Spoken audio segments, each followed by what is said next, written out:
Moss, nigga. Squeeze shots, you reduced to a grease spot. Greet me with knots, I've yet to reach my equinox. Ride with the Glock in the secret box. Zebra and fox, underneath socks. Used to be fiends with the sheetrock. 100 block, lumber to chop. Summer's hot, double barrel shotty cock. Make your bubble pop, hustle a lot. Step it up to the truck from the bus stop. The roster yell, blood clot. Blood clot. Homicides, the lime's genetically modified. You're not quite qualified for top 5. Well, I get top in the 5. You got sodomized in the high rise. Follow the guidelines, these are God's lines. Slide the clip in the Lawson, eventual caution. Or experience losses in biblical proportions. For fortune, escape the box that I was forced in. Cut the foreskin, dig a hole and drop the corpse in. Dog shit.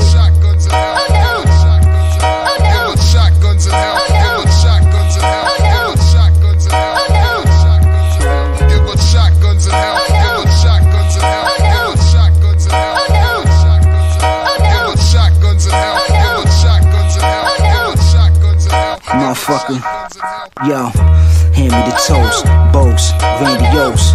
Slide the fanny out the pantyhose, the candies for the nose. Get paid grands for cameos, relax on the patio. I'm feeling like Harry-O, I carry, never marry a hoe. In the Denali yelling tally-ho, a baddie-o, daddy-o, bally-co, calico, spray caddy, adios. Mariah Carey coat, Larry Holmes, heavyweight rap. Ajax, stable or axe, rockin' black label hats, gators and slacks. I'm like a famous Mac.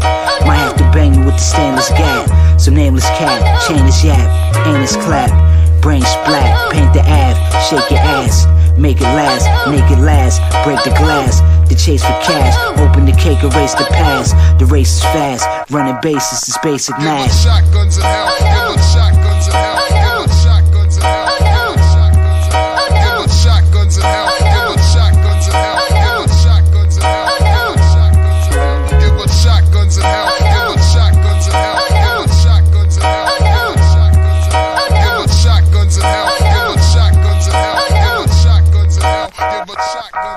Word up. Oh no. Now talk about. Oh no. Oh no. Oh no. Oh no. Oh no. Moss, nigga. Oh no.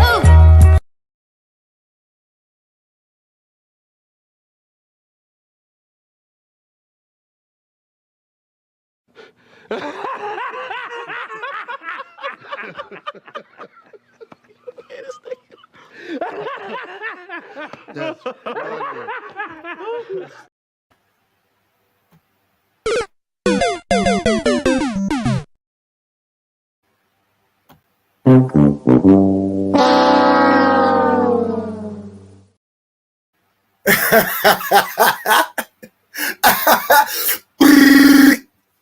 I want y'all to look at the thing real quick. Shout out to Archie with the wait a minute. Who wants to smoke help? Who listen, we smoking on the Chris Harris pack. Anybody want to help smoke this bullshit? If we smoke this bullshit, we might get arrested for littering up in this motherfucker. Not because this bullshit is illegal, because it's fucking trash. Nigga got his ass kicked by Israel Doctrine. Nigga, you suck. Your motherfucking crew is whack. You have no information. You wasn't on top of nigga. You got your fucking head kicked off, nigga. Okay? Nigga, that's what you get, nigga.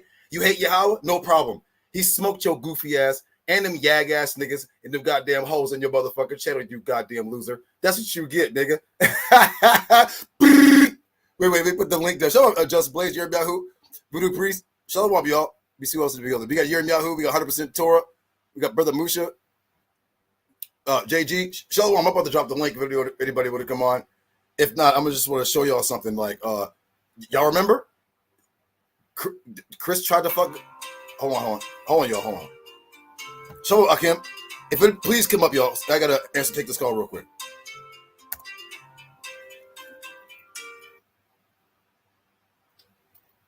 Wait, hold on a second.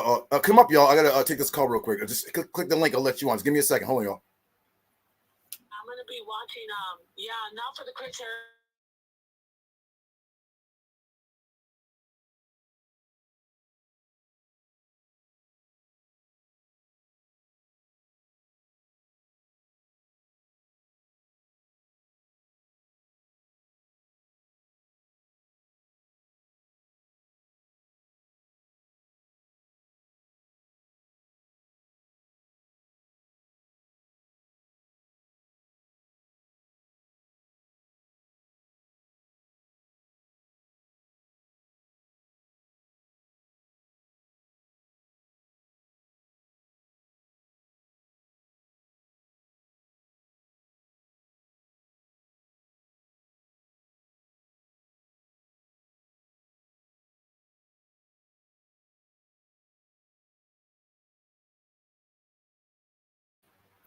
Let me say it again. All praises to the most. Wait a minute. All praises, all glory to Yhwh God, Ad Awalam, Ad Awalam, which means forever and ever. Amen. The nigga Chris said, I hate your God. I hate your this. I hate your that. Guess what? No problem. The Most High turned that nigga into a motherfucking pack, nigga. Okay?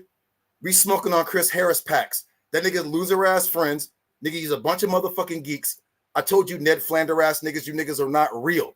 You got beat by Israel Doctrine. I'm not even disrespecting Israel Doctrine. Israel Doctrine got fucking destroyed by Devion.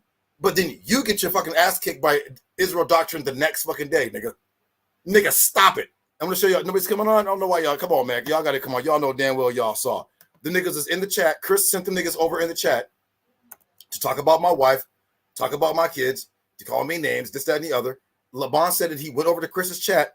The niggas blocked him in the chat. So when they were talking shit about Dr. Reggie, Sa Netter, me, Yara, and Napa, them niggas, Chris Harris clearly fucking saw it. So Silent K's goddamn wicked. Okay, all the niggas is goddamn wicked. The Watchers goddamn wicked. Okay, brother Law, you a goddamn wicked ass nigga. You ain't no Muslim, nigga. Stop it. Okay, cut it the fuck out, nigga. Someone chasing next. Nigga, cut it the fuck out. I want to show you some. Show brother Akim. Okay, nigga, Chris got fucking destroyed. This is what you fucking get, nigga. Now you're back in the fucking minor leagues, nigga, where you belong, nigga. You don't belong amongst the big dogs, nigga. You's a fucking kitten, nigga. Told you you're not fucking good, nigga. This nigga ran. This is the third time this nigga fucking ran. But let me show y'all something real quick. Watch this. Let me show y'all something real quick. Apparently, he ran from Vocab Malone, he ran from Pastor Bennett, and he ran from Israel Doctrine. Nigga, how do you keep getting beat by Christians? Watch this, y'all. Let me see if I got this on. Let me get this real quick. Make this big. Hey, Shalom, yo. Shalom, Devion. Yo, Shalom, D. Look at here, y'all. Look. This is Chris's chat today. True facts in Chris's chat. Reggie is another scholarship bum, along with Yhwh Nazareth. Chris saw that. Yiddish motherfucker. That goofball nigga is the one that keeps coming over to our channel talking about Indo-European this old bullshit, right? You can see the same dude talking shit. Now look, True Facts said yes. 4 doctors bear in mind he's talking to somebody. Yes. 4 doctors really told Sa Netter he has AIDS. He takes pills every day. This is in Chris's chat. He clearly fucking saw it. Let me see if I can pull up the other one. Hold on, y'all. Hold on. This was the Most High smoked that goofball. This is what you get, nigga. Because you fucking wicked, nigga. Hold on. Where is it? Get rid of the. Hold on, y'all. Because I have another one. Hold on. Oh, I hope y'all can see this. Wait, am I sharing? Wait, let me make it big. Hold on. Come on, man. What is this? Y'all see this? True facts. Yahweh and Yhwh Nazareth's God is Sa Netter. Stephan, please, Yahweh, you're embarrassing yourself. Tells. True facts. Get out of here. Okay, somebody's getting on Tells. Okay. This is Chris's chat. Nepal's got screenshots too. This is Chris's chat today, a few hours ago. So when I came on, these niggas talking about loving Africa, yo, God hate Africa, all this old kind of stupid shit. Well, nigga, Sa Netter identifies as an African. Why you letting motherfuckers on your channel talk crazy about him? He don't have AIDS. He'd be fucking dead by now if he had AIDS. Nepal would be skinnier than a motherfucker if she had AIDS. I had an uncle who died of AIDS. He was a heroin addict. He died of AIDS. They get fucking blotches and scratches, marks on their face and shit. You know what I'm saying? Sa Netter don't have that. He got better skin than I got. He older than me. He in the 60s. I'm not even 50 yet. Right? But Chris Harris allowed that shit in his chat. When Laban went over to his chat, he got fucking blocked. So wait a minute. How is it your bitch ass can block the Torah Knights? But when these niggas is talking shit about Sa Netter, you niggas, you allow this shit to happen. But you claim, nigga, you down for Sa Netter. You hit him up. You want to act like you boys with him. But you letting these motherfucking goofball broke ass niggas sit in the chat and fucking troll all goddamn day. Right? Ain't none of them niggas hit the goddamn Cash App. None of them hit the fucking PayPal. None of them just do nothing. Them fucking cocksuckers over there rubbing dicks together on Chris's channel. The niggas ain't about shit. Okay, the only reason why they like that goofball nigga because that nigga's a goddamn real life Ned Flanders. Okay, he ain't no so-called black man. The nigga ain't no fucking African. That nigga's a backstabbing cockroach. That nigga got my goddamn major channel taken down. He was working with IUIC behind the scenes. Now the nigga got his motherfucking head kicked off like a goddamn football punt, okay, by Israel Doctrine. And I'm not making fun of Israel Doctrine, but he is the most goddamn basic, weirdest goddamn doctrine you ever heard in your life. And Chris got his goddamn ass kicked. Now, if Israel Doctrine really wanted to watch him, all he had to do was go into how Christianity is increasing it's increasing every year. I was going to ask the question, but look, Chris's followers are so goddamn mad, right? Listen, it says 734 million Christians live in Africa, where the faith is growing at 2.64% rate, which means Christianity is increasing in Africa. So how the fuck can it be the Bible be anti-God when Africans are embracing the Bible and it's increasing? Israel Doctrine didn't bring that out. I would have been like, wait, nigga, why are Africans increasing in Christianity using the Bible if the Bible is talking bad about them? That don't make no goddamn sense. That'd be like Jewish people goddamn going up to Nazism, knowing goddamn well the Nazis hate Jewish people. That's fucking stupid. They're not gonna stick to a book that hates them. This nigga's out of his goddamn mind. Okay, I told you these niggas don't like no Africans. The niggas are full of shit. Okay, and his nigga got fucking exposed. Now we don't want to hear no more motherfucking Chris Harris MVP. That nigga's name is Chris Airball goddamn Harris. Send that nigga to fucking SVDL. Show him Sister Nepal. Send that nigga to SVDL, where the goddamn minor leagues. That nigga is not real, and we told him. I told you that nigga's not real. That nigga's a fucking fake, phony, fraud, Ned Flanders ass nigga. The nigga got fucking exposed, and all the niggas bitch ass followers are all fucking crying and shit. Oh, Judah, it's your fault. Judah, it's your fault. Nigga, people were saying Chris is getting his motherfucking head kicked off during the debate before I even went up on the panel. Chris ran away. How do you keep fucking running away? This is the third time this nigga ran away. Nepal brought out that this nigga ran during the Vocab Malone debate. He was like, F yo God to Vocab Malone. Well, if Vocab Malone's serving Yhwh, look what Yhwh's doing to this goofball. He making this nigga look fucking stupid. He making that nigga look like a goddamn slime bucket. An untrustworthy fucking slime bucket. And you know that if that nigga's a goddamn slime bucket, then that nigga's goddamn followers are goddamn losers and goddamn slime buckets. Untrustworthy ass, broke ass niggas who don't contribute to the platform. They won't even hit the goddamn Cash App. And if Chris even had a fucking paid debate, them old broke ass niggas, they ain't got no fucking money. They're not gonna fucking help see the goddamn debate. They're just gonna start sucking cock in the chat. Oh, Chris won. Chris won. Chris ain't here to win, bitch. He's gone. That nigga is under a goddamn table with his goddamn thumb in his mouth in a fetal position looking like a little bitch. Okay, the nigga let down all his goddamn followers. Okay, this is who they want to follow, a goddamn geek. Go ahead, y'all. I'll say my piece. Shout out to sister, my brother JG, sister Acid. Go ahead, y'all. Hey, I was gonna say that dude Chris been a slime ball. The first time he left toward nice. He been a slime ball. I didn't get a chance to watch the debate yet. I was just watching it because me and Keanu, we was out to dinner. But I didn't get a chance to watch it. But I'm definitely gonna watch it when I get to the crib. Bro, everybody had Chris down except for his followers. They were like, the nigga was all off topic. The nigga didn't show. Even Reggie was like, "Can you just show a scripture where God says He hates Africans?" That's all you got to do. Oh man, well he came in and even Reggie was like, so you're gonna pick a certain group that's doing certain practices, and that's the reason why God don't like them. But he said God hates Africans, and he did not prove that at all. And it clearly says in the Torah, and Israel Doctrine brought it out, God loves the strangers. And he kept saying, because you were strangers in the land of Egypt. Egypt is in the land in the continent of Africa. What the fuck is goofball Chris Airball Harris talking about? The nigga's a goddamn goofball. But go ahead, y'all. Hey, I was just watching it, right? I'm like, you know what I'm saying, watching Chris first round is straight trash. The topic is the Bible anti-African? All he kept talking about was slavery. Like, that made no sense at all. Like, where was the anti-African at? You know what I'm saying? Because all nations participated in slavery, so that means absolutely nothing.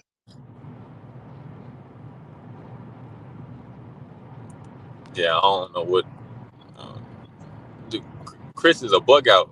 Hey, Judah, remember that debate y'all had over? I can't remember the topic, but he brought out the 3/5. Oh, was it the Ma'at versus Torah? Yeah, for some reason he got on the 3/5. And remember, the 3/5 represented. He was trying to say it was for the vote, but no, they considered colored people 3/5 a person. Right? Yes. His had hopped off the panel. See, he's been doing this. Yeah. Y'all remember when Chris would come to our channel, and I would trap Chris up? The nigga would run off the panel. So ASIC Gel Chris Harris has been fucking running. Then nigga got a motherfucking rocket on his goddamn Chuck, All Stars. That nigga's nigga got goddamn rollerblades on. The nigga skate the fuck out of there. And the people that follow him got to be some goddamn goofballs. It's as simple as that. Well, Judah, I'm gonna just say this real quick. Like, he was gonna initially stay on, but you got to see how it really popped off or why he got off the way he got off. Because they say timing is like everything, and your timing was immaculate. When you brought out that when you brought out that information in the midst of everything that was already going on, and then Sarnetta caught it, because I had to catch it, and I had to look, and I had to put it together of exactly what was going on and what you was really trying to say, and then Cube caught it. And once Cube caught it, Sarnetta caught it, and he made it big. He put it on the big screen and was like, no, this is what Judah's trying to say. Yes. So then I peeped game, and then I seen like, oh shit, this is what Judah was talking about before, because you actually had hinted to this in the other video earlier in the day about the sleazy, grimy shit that this nigga was doing. Right. You chose probably the illest time you could ever choose to ice a motherfucker. You know what I'm saying? Yo, your timing was immaculate, bro. You couldn't, that was the icing on the cake, bro. That shit was straight ether, bro. That shit was straight ether. He felt so fucked up. You can see it in his face and his character. He was destroyed. Yes. You know when you could look in someone's eyes and they're so fucking uncomfortable because he couldn't take it. He was already burnt the fuck up on the inside. Yep. You iced the nigga in the middle of the live stream, and then Sarnetta caught the shit. So then Sarnetta had to pull himself back. You know what? Let me maintain my decorum. We still got to get through this shit. I can't chip the nigga up right here live on the stream. You know what I'm saying? Yes. So I actually got to salute Sarnetta for even being able to keep his composure and still keep the professionalism to make it through the stream, because you can tell Sarnetta wanted to ice this nigga. Yeah. You can tell he wanted to ice him because Sarnetta said, hold up, and niggas didn't even catch this shit. He said, you mean to tell me I bring you over here, I tell no one not to fuck with you, I respect your name and everything, but Judah basically just shows this, and you can't refute it. He just showed the receipt. And you mean to tell me all you got for me is I don't control my chat, I let them say whatever they want? No, he doubled down. Remember, he said, you called me a bitch. Yeah, remember? That's what Sarnetta was saying, though. Sarnetta was saying, I look out for you on my page. I don't let no one fuck with you. But you just told me live right to my face that you don't give a fuck about me. Yep. And that's when Sarnetta started to go in, and then he caught himself. But more than that, Chris was going to stay on, but it was too hot. You had already destroyed this motherfucker, and he couldn't take it. You could see it in his eyes, bro. He was done, bro. Yes. the way you lined him up and shaped him up was like one of the Boricuas down on 125th Street with the straight razor. You know what I'm saying? You lined him up super pretty, bro. Bro, I hope Sarnetta don't do no editing and none of that, bro. I'm about to go back and finish watching it. Oh, you better hope he better hope Tazariak and them don't make a clip of that shit, because they always make fun of Chris. That shit was awful. And then the crazy shit was they heard that, man, you gotta. If you remember last night, I was streaming the chat. Remember, for those who was here, you was here when I was streaming Chris's chat. Yeah. And it was in there talking shit. So you know what I did? I taught me how to hit the button. What is it? Print screen. I found the shit. Whatever was with a little bit of help from someone. found the comments, started printing the screen, and I tried to show the other ones, but it wouldn't. The other one wouldn't come up. But just the one talking about Saw Nutter and Dr. Reggie was enough at that point. But it was Yhwh, Sister Nepal, and me. They was talking about all of us. But then these niggas, when they go over there, troll the chat. Some of them said, "Hey man, hit the Cash App." These niggas Cash App Chris. They Cash App him. They can't Cash App Saw Nutter, who's a way bigger platform, who's been doing this shit for mad long. Like, come on, nigga. Like, what are we doing here? Yeah, that's wild. I'm sorry. Yeah. I don't think we have that debate. I mean, if Saw Nutter actually allows Chris back on the thing, you gotta. I mean, Saw Nutter got a bigger heart than me because to allow motherfuckers, y'all know. Remember, people would come over to my chat and be having shit like, Saw Nutter have AIDS. What do we say? Ban that motherfucker. Get that motherfucker the fuck up out of here. This is even with me and even Saw Nutter was even arguing and beefing. If a motherfucker came over with a troll account talking about some Saw Nutter got AIDS and Saw Nutter and Nikki, whatever, ban that goddamn account. Get him, not block, ban that shit. Get them niggas the fuck up out of here. Because we're just beefing, just arguing. It ain't no real fucking hatred ever between me and Saw Nutter and Nepal. It was just some fucking arguing. I mean, I would talk to them sometimes in the back, but it was just like we just wasn't getting along. But there wasn't no real fucking hate. We wasn't doing the Uncle Suge Queen's Throne shit. You know what I mean? That's why we would talk our little shit, leave it alone, do what we do, maybe take a shot or two back at each other to the point where we're like, all right, man, this shit's getting exhausting. This shit is whack. And we're like, fuck it. Let's just come together, man, and let's do something positive for the people, man. Some people are getting tired of the bullshit. It's been continuous niggerism over and over and over again. It's not edifying. You know what I'm saying? So we're like, you know what? You know what I mean? Something that was like, hey, look, Judah, why don't you leave the bullshit alone? Stick to the information. He was like, if you had to get at some cats, get at them sometimes, but don't make that shit your primary focus. Stick with the information. I was like, you know what? He's not the only person that tells me that. Yhwh, Akim he'll be like, yo, man, I'll come back whenever the bullshit ends. Don't you say that, Akim? I'll come back over when the bullshit dies down. Facts. You already know. See? Absolutely. Yeah, facts, man. But shit, man, everything else is irrelevant, bro. Like, Chris wouldn't have thought in 100 million years that he was gonna get done dirty like that, bro. Like, that shit was ill, bro. That's the most high. Ill. Yeah, facts, bro. I mean, you can't even write it up any better. I don't really know what to say. Like, just the way it went down, just the level of perfection and precision of like your selection of when to actually do it, bro, was crazy. I was like, oh my God. Like, in the chat, everybody could see, like, yo, like, I was looking in homie's eyes. I'm looking at homie like, damn, look at his eyes. Like, this nigga's done. Like, oh no, Hey, I don't wanna. My bad. You got it, D. Go ahead, D. I was gonna say, didn't Chris say he'll never go back on another platform ever again? Yes, right. Yes, right after the polite shit, he was like talking shit about Saw Nutter. He was talking about Garfield and all them. I showed it last night. He's been talking shit. Yep. Oh, I'm not going back over there. Blah blah blah blah blah blah blah blah blah. You know what I mean? And so they got fucking exposed. Yeah. And look, it was that sneak shit, Judah. He was doing that slimy snake sneak shit. You know right? What I'm saying? Ned Flanders ass nigga got exposed. Look, Voodoo said he wasn't going to answer questions from the people before Judah exposed him. He did, remember? He was like, oh, I don't have all time. I got things to do, blah, blah, blah, blah, blah. He was trying to run before I even hit the panel. Yeah, no, that shit was heavy, though. Because he was terrified. Facts. That shit was heavy. You could see it all in his eyes, bro.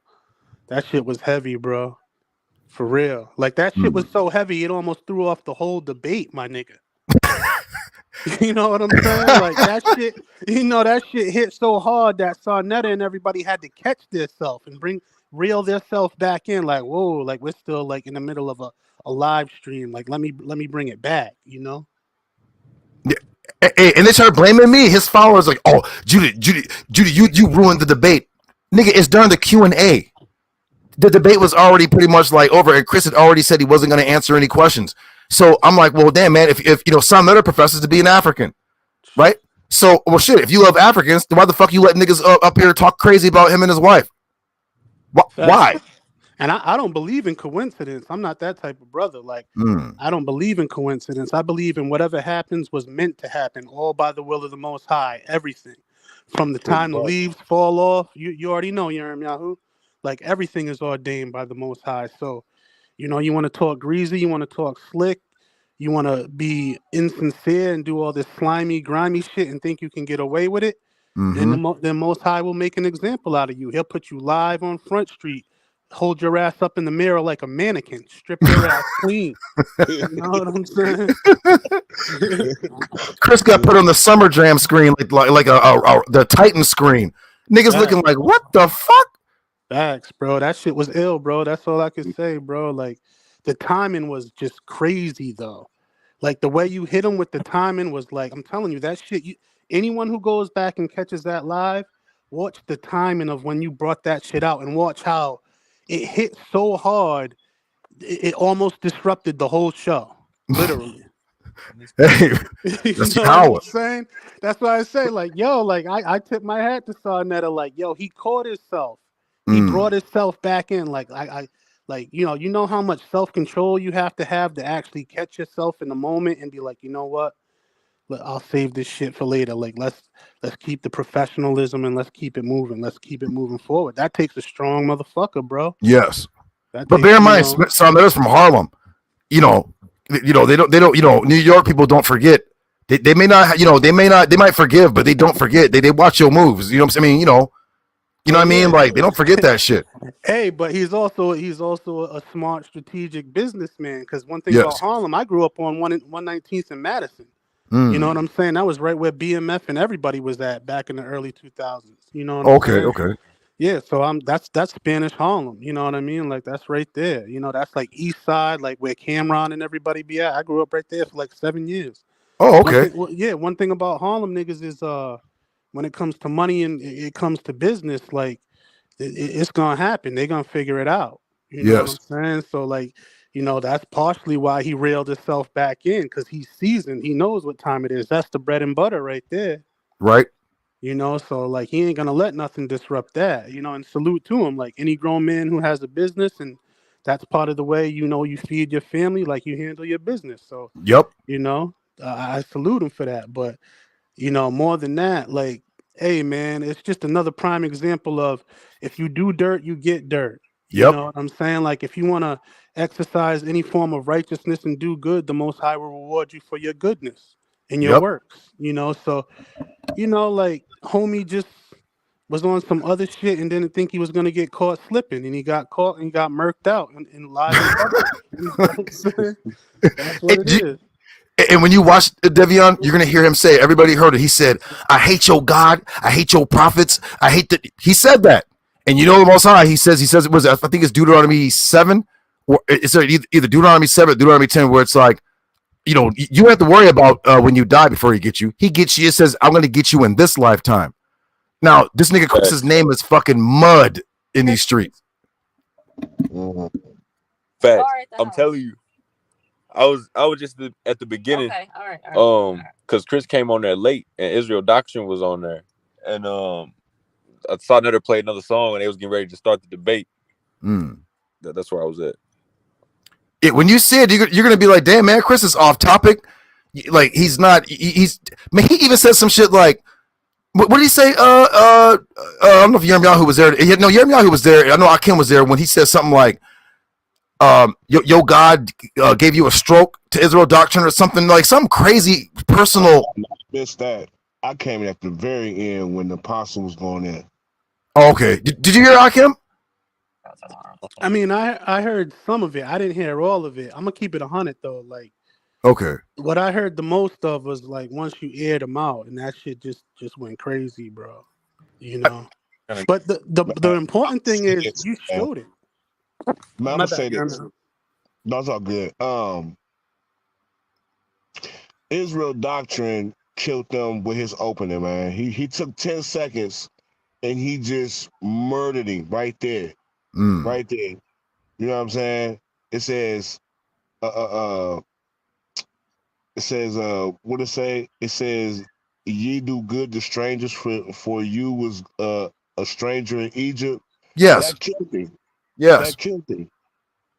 That was out the gate. That was Israel Doctrine's first round. He kept saying, he said that. Like he kept reiterating. I was like, good job. Keep reiterating that. Yeah, I mean, like I don't know what slavery has to do with anything though. And that's what was getting me right there. I mean, that's just the first round, and his whole first round is trash. Oh my gosh, it was. Yeah, people were like, what the fuck? Somebody was like, yo, man, it's I think outside the cube was like, he had tags on there. He was like, can you tell Chris to get on topic?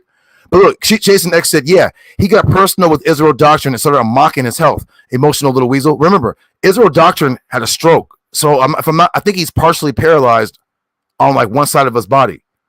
And Chris was like taking shots at him during the debate and shit. So it was Chris acting like Israel Doctrine is usually, Israel Doctrine always wild out and that crazy. It was Chris doing it this time. And Israel Doctrine started wild out, but everybody was like, Israel Doctrine, focus, you're winning.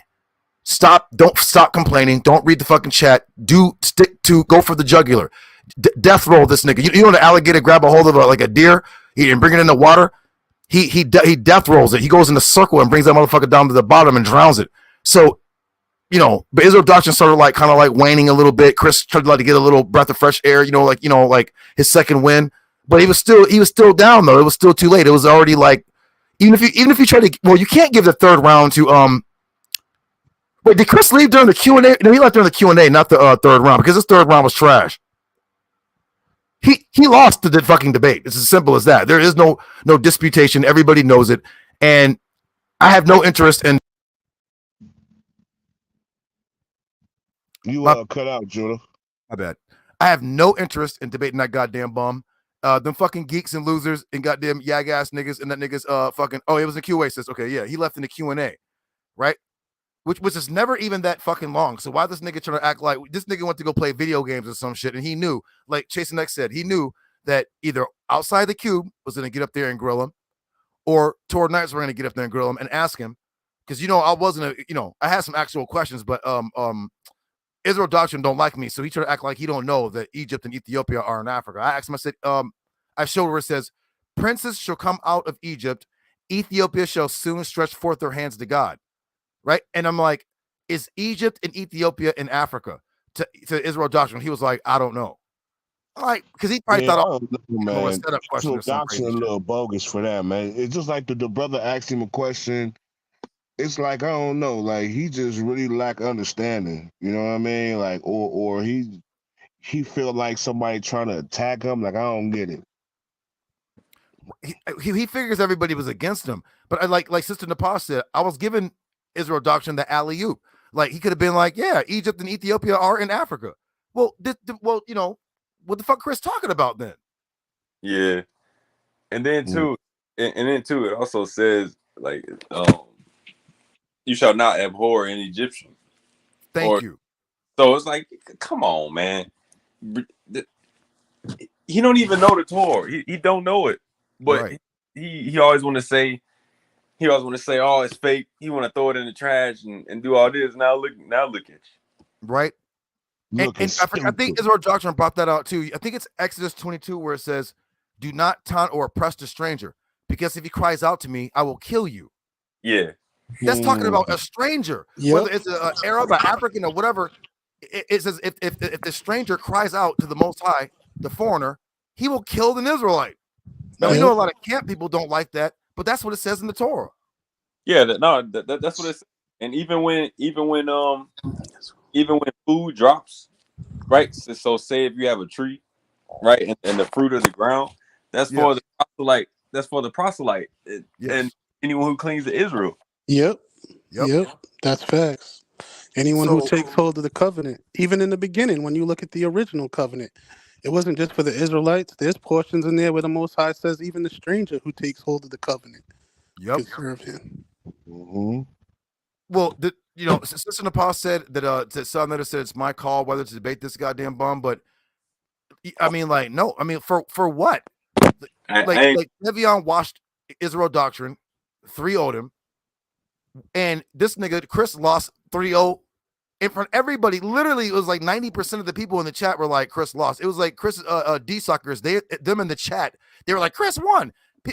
Son Letter was like, wait, hold on. He was like, everybody knows during one chapter. Thank you, Dub. I had that written down, but I chose to chop the nigga head off. I was going to use that 1 Kings chapter 8.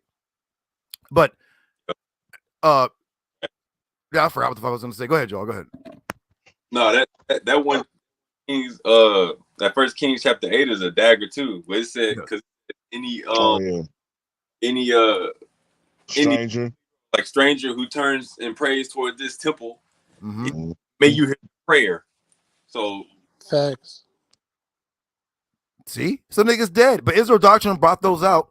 Chris had no rebuttal for them. He just started, but you know what he did? He didn't start with that usual fucking. Well, you see, my opponent is gish galloping and using a logical fallacy and red herring and blah blah blah blah. He's doing that Ned Flanders shit was to a minimum. You know what I'm saying? The nigga got his fucking ass kicked. Shalom to Elder Yara. We got the general in the building. Salam, Shalom. Shalom. Turn your mic up, Yara. Turn your mic up, please. Can y'all hear me? Hold on. Let me know if you can hear me better. Hold on 1 second. Okay. Hold on. Let me know if you.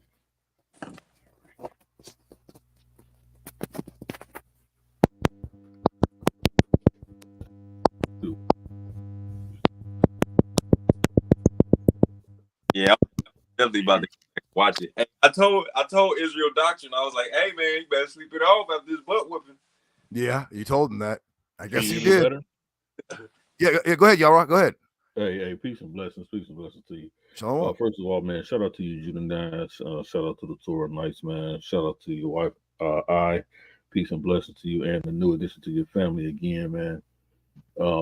Hey, man, peace to the panel. It was a good debate. And I want to say this to Brother Israel Doctrine. I mean, coming off, in my opinion, the back of of a loss to Brother Davion. Again, shout out to you, Davion. I think you had a masterful debate yesterday, bro. The other day. I think you synthesized your information well. And I thought you just led him into some places where he had nowhere to go. I don't think he really understood the premise of the debate he had with you. But I think you did a masterful job staying on topic.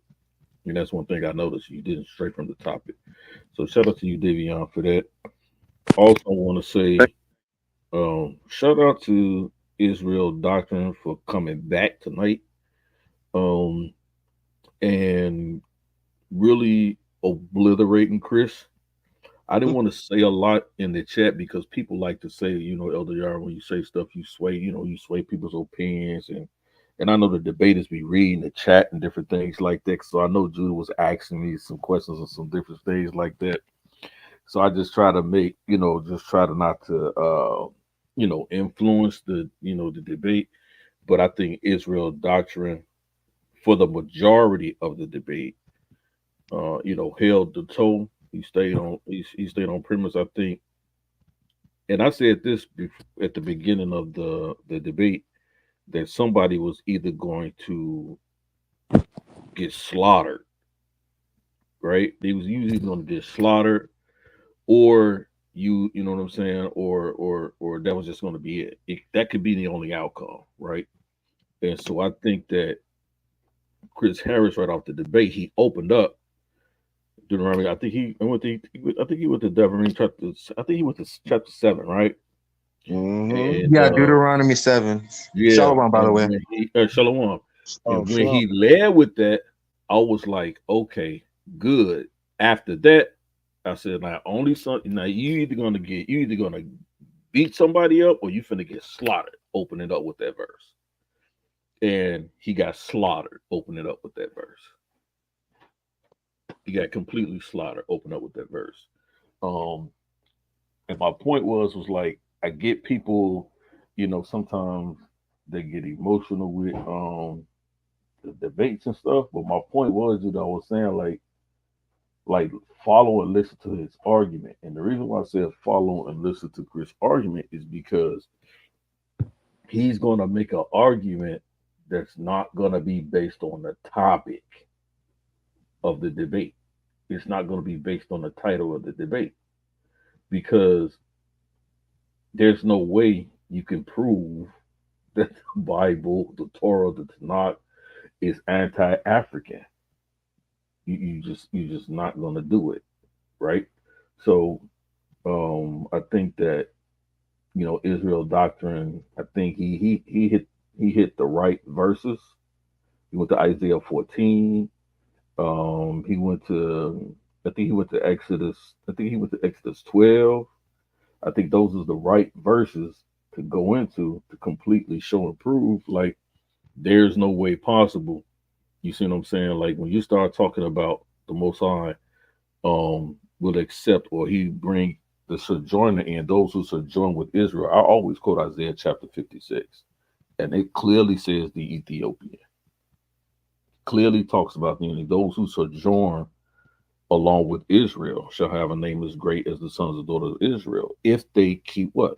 The law, statutes, and commandments. If they observe to do all. And so, like Israel doctrine said, if the nations, if the other nations do that, the Most High says, plainly, I'll let you live. Just like what Israel doctrine says, I'll let you live. You see what I'm saying? That's what he told Joshua going into Canaan. What did he tell him? If they wanted to, he said, destroy the Anakim, destroy them, right?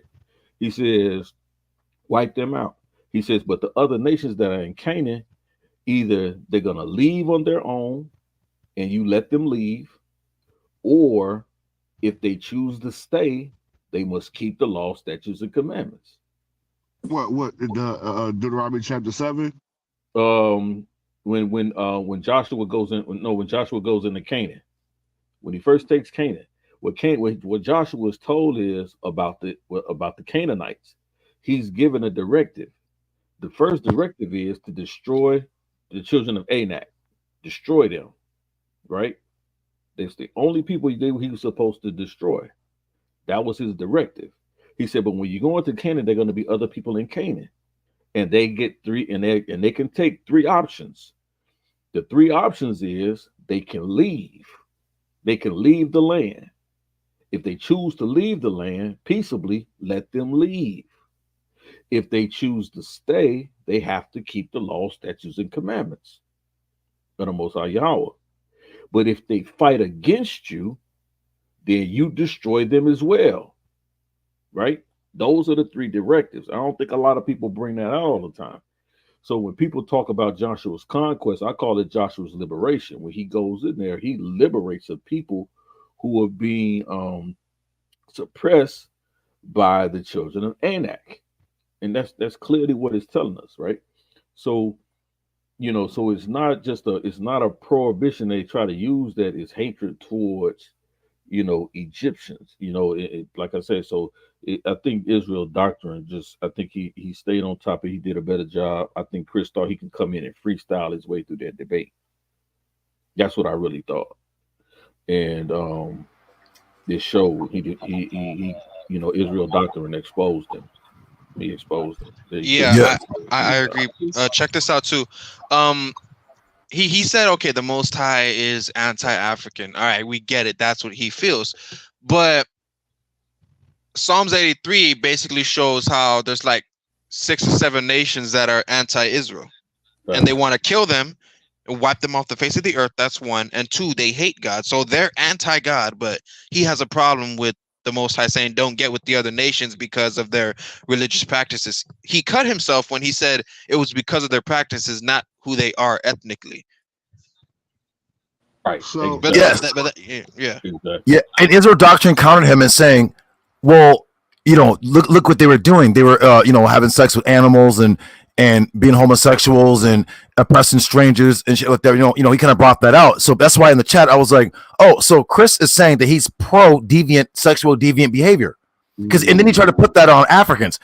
If there's 274 million Africans in Japan, they're obviously not down with sexual deviance. Some people who engage in deviance, some African countries will put a tire around your ass and set you on fire.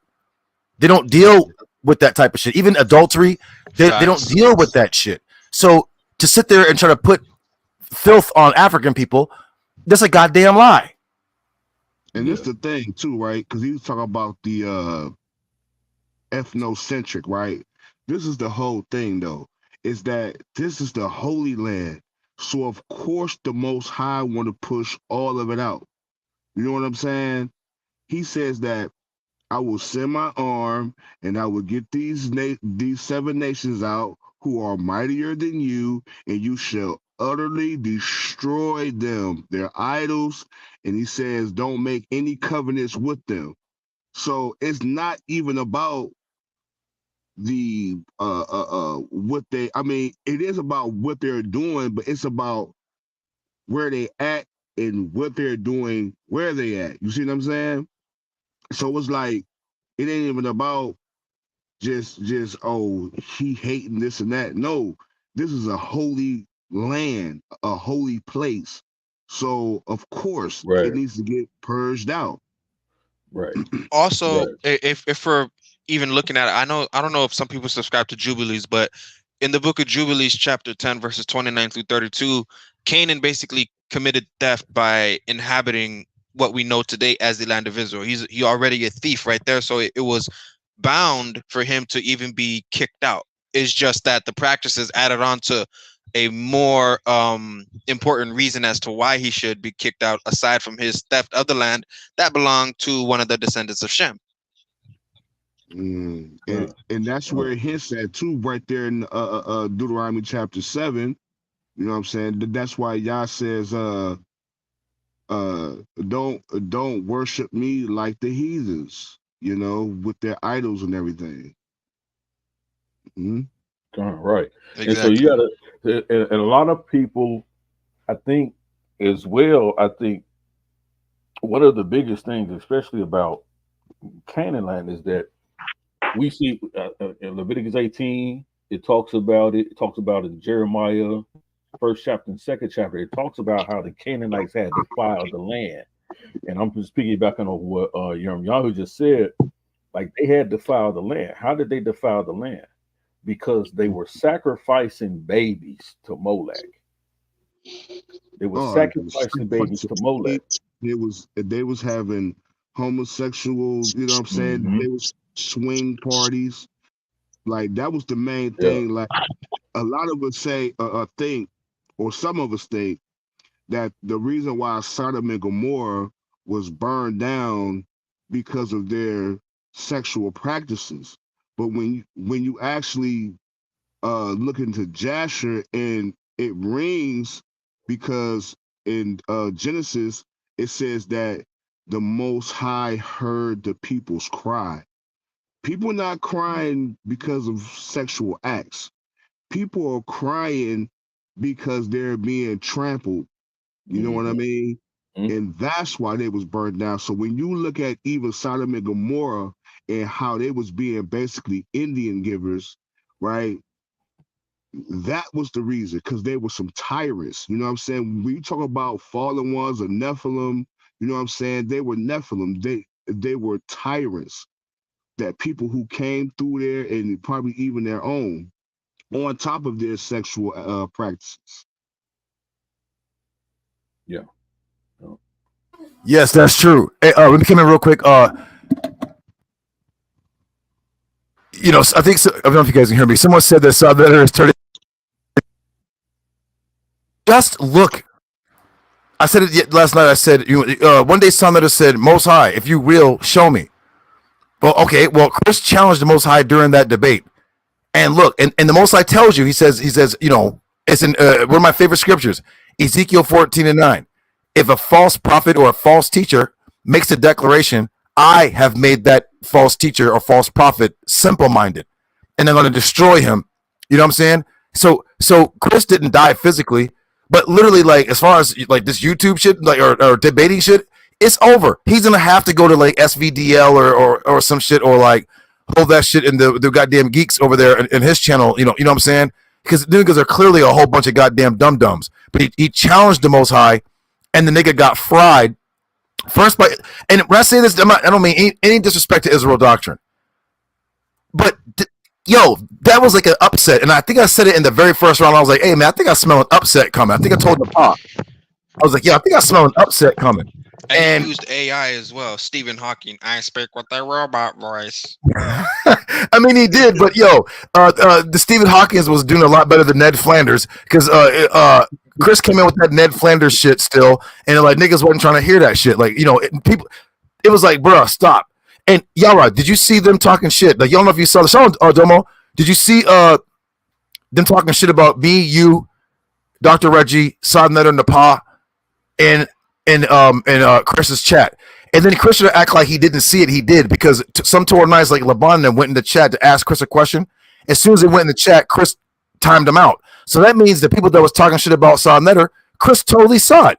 So when Sadnetta was like, yo, like, you know what I mean? You're just going to let people just talk crazy about me? You're on my platform? And guess what Chris said? You called me a bitch. Nigga, that was like 3-4 years ago, nigga, or 2-3. Like, what are you talking about? You know what I'm saying? There was no justification for what this nigga did. But I don't see how anybody can say that God doesn't exist when clearly we just saw the Most High in action. You can't really say it's me because we only just saw the shit in the chat. And I'm saying it again, like, yo, the purpose was for good debaters to come to where there is no rigging, no weird shit that some of these other smaller platforms, we know, I ain't gonna say their names, you know what I'm saying, can come.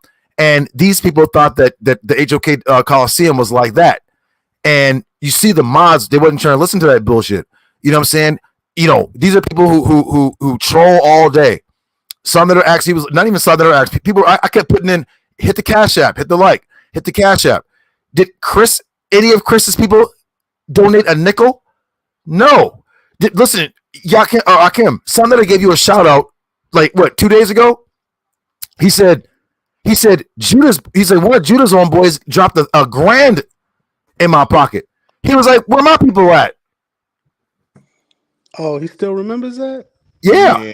Oh shit, that's crazy. He shot that out. He shouted you out. Oh, real recognize real. Shout out to brother Sarnetta. You know what I mean? Shit, But them other niggas, they don't look. When I say this, and I know people, you know, when I say this, if Brother Law and all y'all watching, y'all know y'all was on Chris's channel. Y'all know y'all saw the bullshit that was said about me, Dr. Reggie, Sadnetta Napa, and Elder Yara. Oh, I saw one person. We screenshotted one person who was fighting against these niggas talking shit. Right? And shout out, I forgot the person's name, but shout out Tel, I think his name was TEL. I think was the only person in the chat fighting against these niggas talking shit about us over there. So I'm saying it's something to provide you a platform to debate. You know what I'm saying? You could at least compensate. And the crazy, and I'm not trying to be long-winded, but Chris gets his ass kicked in debates, but then he still wants money. And it's like, nigga, you're not, like, even Tazaryak said this. I'm not saying Tazaryak is the end all be all for debating, or he's even the top 5, but he has a point. You remember when he ran from Pastor Bennett? Tazaryak was like, yo, Chris should be at least put on suspension or banned for like 6 months to a year because this shit was unheard of. Now the nigga is just continually. So how can you have to be a complete dumbass to continue to support this nigga when this nigga clearly is not top 5, not top 10, not top 20? That nigga went from top 5 to not being mentioned at all. Hey, Judah, Right? and Yeah. and didn't he? I remember one time, and this was back in like late 2020, early 2021. I remember it was on your channel. He called out Jose Vega because he had some smoke from Vega hopped on the channel. Chris got smoked. So if he gets beat by the likes of Jose Vega, Israel Doctrine, and Pastor Bennett, like you can't really talk anymore. Right. That's why you know, like look y'all, you know there's enough people let me see. There's enough on the panel where we can all have one and smoke a Chris Harris pack. You know what I mean? It's gonna taste like shit because the nigga's full of shit. But you know what I mean? Like, yo, the Most High smoking on a Chris Harris pack. We have no longer, that nigga's name is no longer MVP. That nigga is Chris Airball Harris. That nigga throws the ball and hits a little girl in the crowd. Okay? The nigga didn't even get near the hoop, near the net. Nigga hit a little white girl sitting in the crowd. Chris Airball Harris. It's over. Where's the nigga gonna go now? Is he just gonna like talk shit? Like, who cares, nigga? You're irrelevant at this point, nigga. You lost to Israel Doctrine. No disrespect to Israel Doctrine, but this brother has the weirdest goddamn doctrines you ever heard. Israel Doctrine literally is Jesus. I'm sorry, that God's name is Jesus Senior, and that Jesus Christ is Jesus Junior. I never heard this doctrine before. It's very strange, but I mean, he gets that from What is it? What is it that this group believes? I'm sorry, like to jump in, but what is it that exactly you believe Jesus is? I believe he was a Torah teaching Israelite. He's a Torah teaching guy. Okay. Yeah, a So when Torah you look teacher. at what do you see when you look at something like John 5:18? I'm interested. So read that verse for us. oh yeah, I'm gonna pull it up. I'm gonna pull it up, y'all. Yeah, pull it up, man. Okay. Was it? You said John 5:18. 5 verse 18. Yeah. I'm not a New Testament person. I'm just gonna pull it up. There's other people that are more learned. Like you got Elder Yara, you got Yeah, Yirmiyahu. it's okay, dude. I'm not trying to attack you, bro. I'm just trying to figure out what No, your it's all good. It's beliefs all good, and man. That's what we do what over you here. believe. It's all good, Yeah. brother. We edify over here. Do you want me to read cool. or? Go ahead. Yeah. This is the ESV. I'm sorry. I don't know if you use the KJV. I'm just going to read the ESV. That's what I pulled up. I go I in think it ASB, says but that's fine. 5:10. Okay. He said, We know "First that John everyone who is born of God does not keep on sinning, but he who is born of God protects him, and the evil one does not touch him." That's probably a bad translation. Let me read this one. We know that anyone born of God. John 5:18. Oh, wait, my You bad. got the wrong verse. Yeah. Look. Yeah. Is that it? Is this it? John 5:18. No, that's not Yeah. it. No, This is not scroll it. down some probably. Okay. What do you guys go to? Blue Letter. Just go to the Blue Letter or Bible Hub. Let me go to Blue Letter because it tends to be a lot better. I like Blue Hub, but I'm sorry. Bear with me, you guys. I can't see the chat. Blue Letter. All right. I'm gonna pull this up. If anybody wanna? Oh, we say 5:18. Wait, what was the question? Mm-hmm. 5 and 8. I just want to see what you think about John 5:18. The whole panel can, tell me what they think about it. I'm just interested to see where you guys are at. All right, go ahead, you guys. Anybody, go ahead, y'all. Want me to read, and then somebody want to break it down, or? It says, "Therefore the Jews sought the more to kill him, because he not only had broken the Sabbath, but said also that God was his father, making himself equal with God." Okay. Mm-hmm. I don't think any son is equal to their father. If you know what I mean. I'm not trying to I'm not a New Testament person, but Okay. Anyone else on the panel have any thoughts on go ahead, you guys. I mean, I was gonna say, man is not equal to God. So. Right. So. Well, let's read up. I mean, you have to go up and because I don't really get the question. No, there's no question there. I was just trying to see what you guys thought about it, and then I can give my thoughts now, and maybe you can rebut it, and that's fine. Okay, go ahead. What I'm reading there is, first off, that they got the first one wrong because he can't break the Sabbath. He can't. He is the Lord of the Sabbath, so he can't break the Sabbath. And furthermore, he even points out that there was another situation back in the Old Testament where there were like priests in the temple and they ate, food in the temple on a Saturday. So he points that out. I can find that scripture you'd like, but they got the second one correct, but then they messed up because they killed him. So it was like they had the definition correct, but they didn't really believe it. You see what I'm saying? So how was the second part? If I'm saying that Elohim is my father, how was that making myself equal with Elohim? Elohim is your father. God, you know what I'm saying? God. And how is that making yourself? Okay. Yeah, I kind of get where you're going. I would go to John 17. Mm-hmm. John 17:5 is a great place to look. All right, I'll pull it up. Give me a second. Yep. Wait, you said Jesus is Lord of the Shabbat? I'm sorry? You said Jesus is Lord of the Sabbath? Yeah. So Jesus instituted the Shabbat day? Jesus couldn't. No, what I'm saying on that is just simply that Jesus couldn't actually sin on the Sabbath. He is the Lord of the Sabbath. How can the Lord of the Sabbath sin on the Sabbath? That doesn't make no sense. Exactly. What verse did you want? What verse? It was John 17. What? He said 5. 17:5.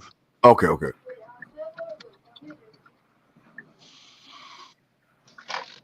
So if Go you're ahead. saying that Jesus is Lord of the Sabbath, who instituted him to be the Lord of the Sabbath?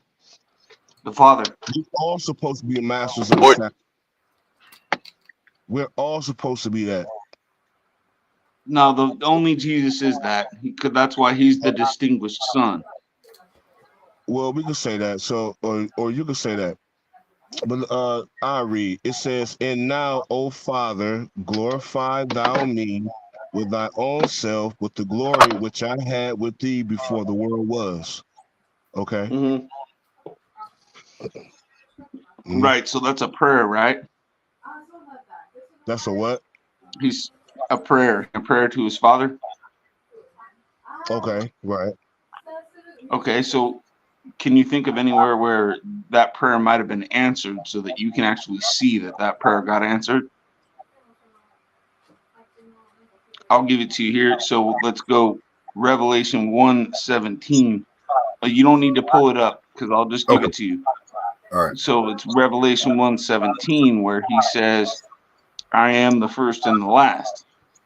And if we go to Isaiah 44:6, we're going back to get a definition of what that actually means. And only God can call himself the first and the last. So that We'll see. John 17:5 right there, that was a prayer that got answered later on in that Revelation piece. Well, what I And I don't know I'm necessarily. jumping around a little bit, but it's kind of how things need to be done. Right. So I don't necessarily uh take that is Jesus speaking. Where? That's the spirit. That's the spirit of the Most High that's speaking. Like, No, that's Jesus speaking in Revelation 1:17. okay, like That's I Jesus understand speaking. if there is only one, if there is only one Alpha and Omega, or there is only one who is first and who is going to be the last. There's only one. Yep. There's nothing above it. Listen, you can't put anything, you can't put no creation next to the creator. You see what I'm saying? You can't So put what? I'm sorry, I didn't catch what you said there because somebody's got their thing like it sounds like there's a phone on or something. Oh, my Could bad. somebody I'll mute? mute. I'll mute. My bad. Let me see if it's me. Hold on. All right, yeah, I couldn't hear it. Sorry. no, I What was what saying was that that you said? so I was saying that you can't put anything next to the creator. Without the creator, nothing works. You see what I'm saying? So that Yeah. even trickles down to the spirit and to the flesh and all of creation. That's everything, wind, water. Without the No. creator, Beautifully nothing. said. So there's no first and last but the creator. Beautifully said. So now, Mhm. knowing that we can look at Revelation 1:17 and we see that that's Jesus talking, and he says he's the first and the last. And because we're for me, I'm going to call myself in this instance a Gentile, meaning I would have never known what it meant until I went back to Isaiah 44:6. And then I see that only God is able to have that title. So Jesus is claiming to be God right there. We go back and we go, okay, let's read John That's 17:5 again. And it that's says because that's not Jesus. That's not Jesus speaking. in The only thing, Revelation 1:17, yes. let's look at that. Let's examine that closer. Mm-hmm. Hey, did you say Revelation 1:17? Mm-hmm. Yep. All right, give me a second. Hold on. Let's examine that.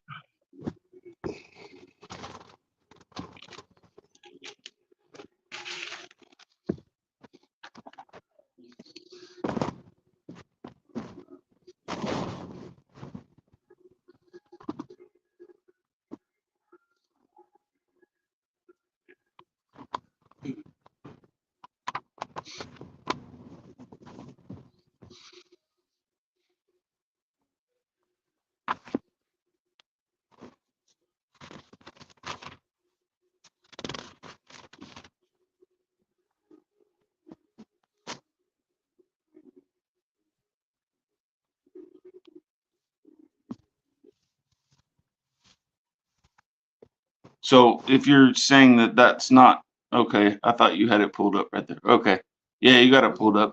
So who do you think that is? This is the Spirit of God, the Holy Spirit. It's the Spirit of God. I've explained this several times Okay, on this particular channel. so you don't think that when you read a couple verses before that, that's actually talking about like a physical, as a physical description, right? So you don't think that that's a carryover from the verses before that? So if you just scroll up a little bit. So when we read, so let me read here, right? It says, this is Revelation chapter 1, verse 1, right? It says, revelation of Yeshua Mashiach, which God gave him to show his servants, right? So this is a vision that was given on to the Messiah to give on to his servant. It says, what has to take place with speed, and he signified it by sending his messenger to his servant Yochanan. Who was the messenger? It says that it is Jesus, who bore witness to the word of Elohim and the witness of Yeshua Mashiach. To all to see, it says, blessed is he who reads and those who hear the words of this prophecy and guard what is written in it, for the time is near. John, to the seven churches or assemblies that are in Asia, favor to you and peace from him who is, remember, a revelation, a vision given to Jesus to give to his servant John. It says, blessed is he, excuse me. It says favor to you and peace from him who is Hayah and who was Hoa and who is coming. Yay. Now, when you look at this verse right here alone, when you put these verbs together, it actually spells out Yhwh. Okay, this is Yhwh. And from the seven spirits that are before his thrones. Now, when we go to Isaiah chapter 11, verse 2, we see the seven spirits, which is the Spirit of God, right? That is going to be placed upon David's seed, right? The Messiah to come, right? And it says, and then it says, and from Jesus, or excuse me, and from Yehoshua Mashiach, the trustworthy witness, the firstborn from the dead, and the ruler of sovereigns of the earth, meaning that he's the Messiah, from the root of Jesse. So it first said in verse 3, verse 4, it says, favor and peace from him who is, who was, and who is coming, Jehovah, or Yahweh, however one pronounces the name. And then it says in verse 5, and from Jesus or Yeshua Mashiach. So there's a distinction between the messenger and the one who sent the message. And furthermore, revelation entirely is a vision. Entirely is a Yeah. vision.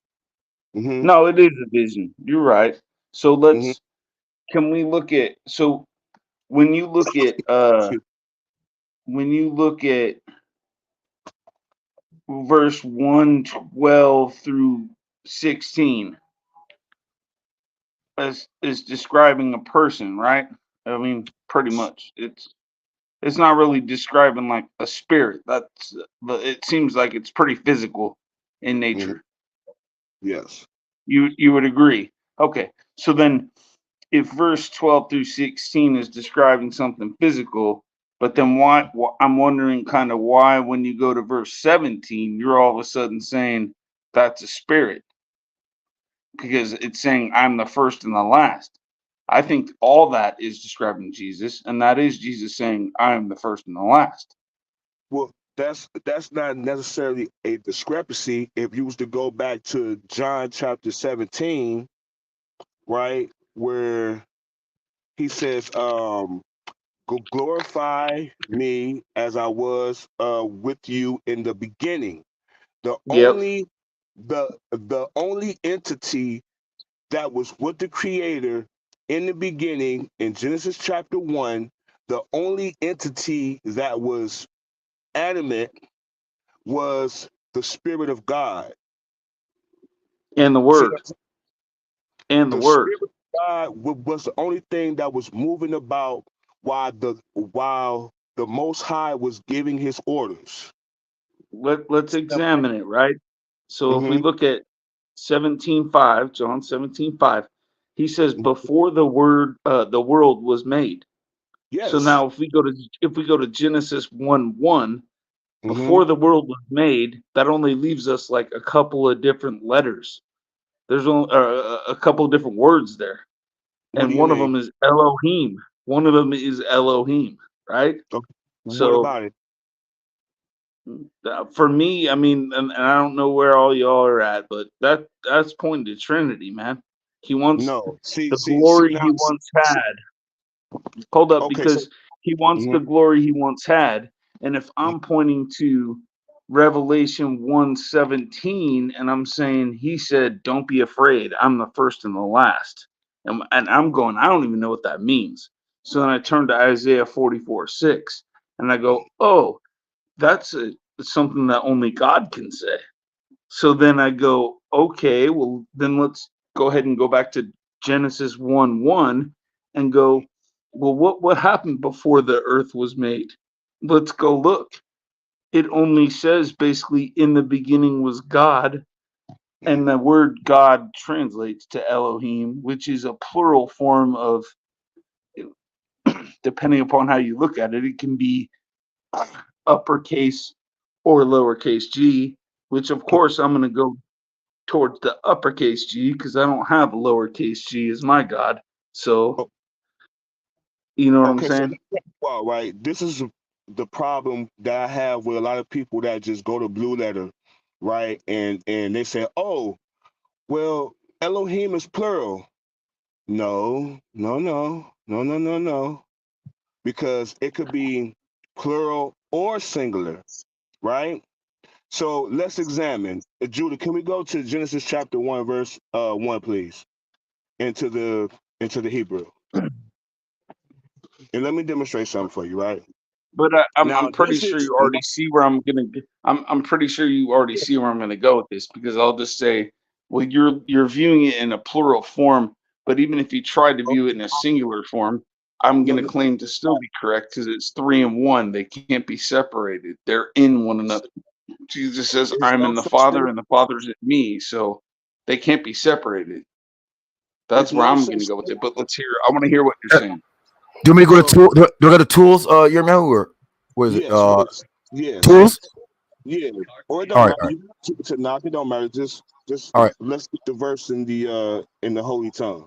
Okay, hey, So I have to go on mute because my baby's crying and there's a bunch of noise and it sounds like a bunch of ruckus. So I'm just all right. Let me go on mute again. Hold on. okay. So now what's universal about language, right? Grammar. Grammar Okay. is universal, right? It's grammar. So what are the grammar rules?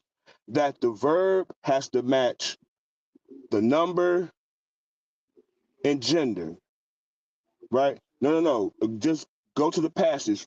Scroll to the passage. So that means in a clause, I can't say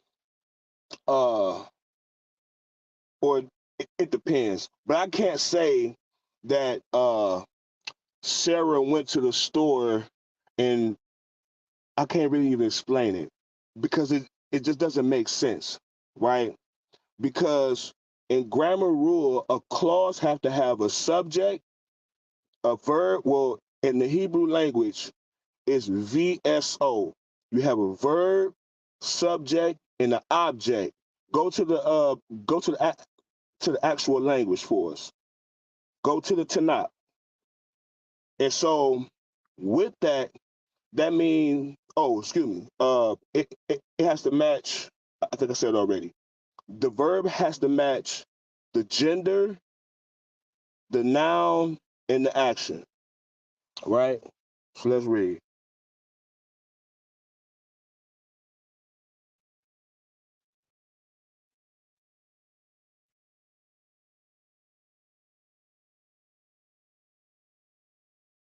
You let me say that you're getting kind of complicated with that because I don't delve that far into this stuff.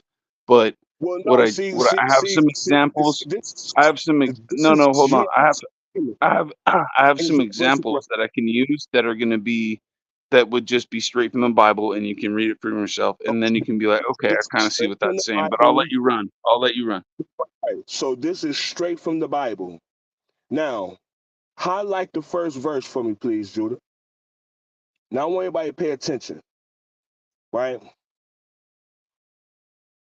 So it says, Bereshit bara Elohim et ha-shamayim ve'et ha-aretz.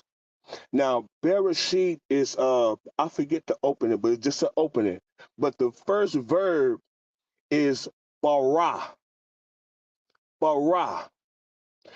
Bara is the verb in the perfect tense, third person, masculine, singular.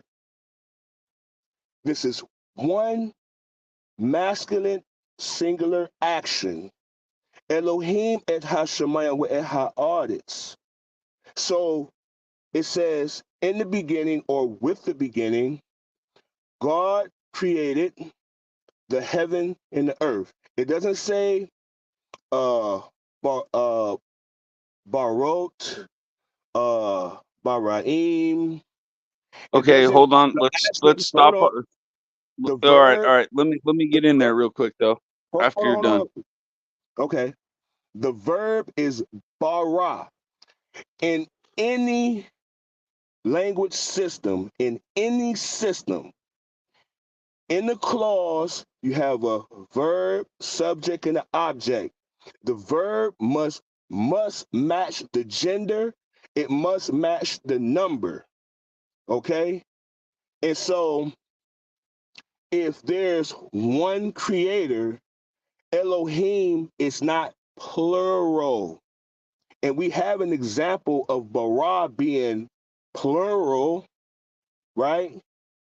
But in here, this first clause is one masculine singular action. There is no one else but Let's one. go to tools. Let's go to tools. This is just popping up. Let's go to. You're on Blue Letter Bible. No, you're No. not on Blue Letter Bible. Okay. If you go to Mm-hmm. Blue Letter Bible, then hit tools, Mm-hmm. and then scroll down to God, H430, Mm-hmm. Elohim, Mm-hmm. and then yep, there you go. Plural. It says plural of right there. Mm-hmm. H433. Yep, that's Okay, what it says. So it's so again, when you scroll down, look, it says God one time, right? God 2,346 times. And I bet when you click on that, the first passage that comes up is going to be Genesis 1. of course it is. Yeah, because Genesis, they're all going to do that. no, no, They're all no. going to do that. Elohim, far as Yahweh, Yahweh, Jehovah, however, whatever school of thought you come from, the first God, Elohim being as one, no other, him himself is Genesis 1:1.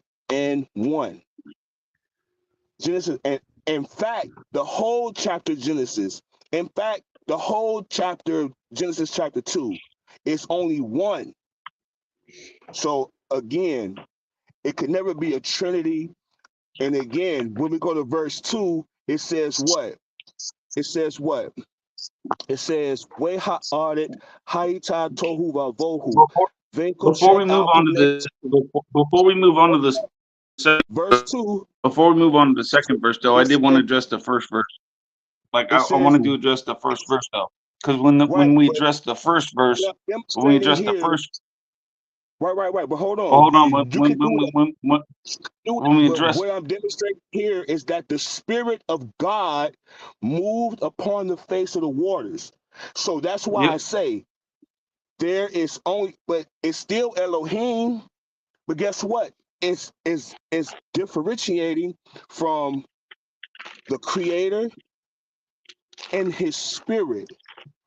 Now we can say, "Oh, that's one and the same." Okay. Well, no, because here you have two. There's two issues. There's two issues here. Number one, on the first verse, if we go back again to John 17:5, he's talking about getting back the status that he had before the earth was made.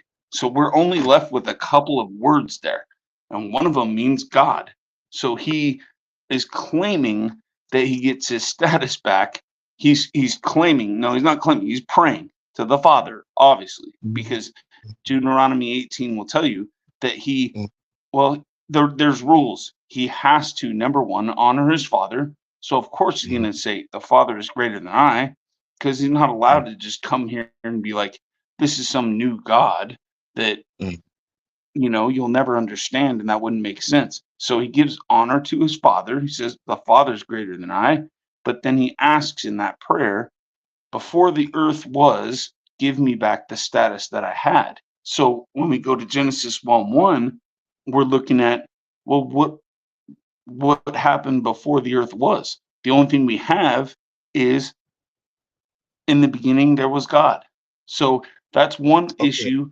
And then the second one would be Genesis, what we were just looking at. It's up verse 2, where it basically says, and he says, let there be light. So we compare that with John 1:1. In the beginning was the Word, and the Word was with God, and the Word was God. So So go to we have issues there. The word there is Yhwh. Now Yhwh was just like and let there, right? So Yhwh, the root word is Haya. So what is being employed here is that these things were already in existence. Yhwh. These things was already in existence. It was already, so there was before Which the things world. are you talking about? Say it again. Which things are you talking about? I'm sorry, I'm understanding. I'm not connecting. Which things? Because I only the see light, Hebrew in front of my face, but I don't see the English, so I don't really understand what kind of thing. I'm saying that Yhwh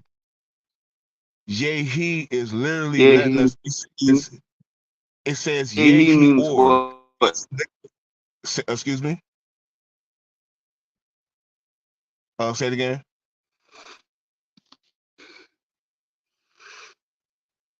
Hello? Am I mute? Can I be heard? B-Dub. Yeah, no, I'm sorry. I can't hear you. I don't know if something cut out or what, but yeah, that's what it sounded like. I'm just putting the link down in the chat for anybody that's going to come on. Hey, I have a little bit of time, like 30 minutes left of you guys, because I didn't get much sleep because I was up late like an idiot with that live stream. But go ahead, you guys. Go ahead. So, all right. So real quick, if you want to stick to that, I just want to ask Judah, if you don't mind, to go to Proverbs chapter 8.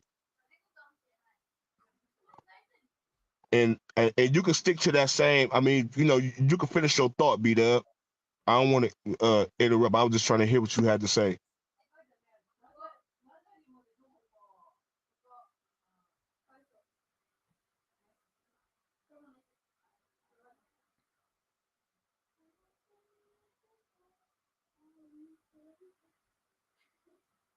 So, before the earth was, right? So now look what it says here. The Lord acquired me at the beginning of his way, before his works of old.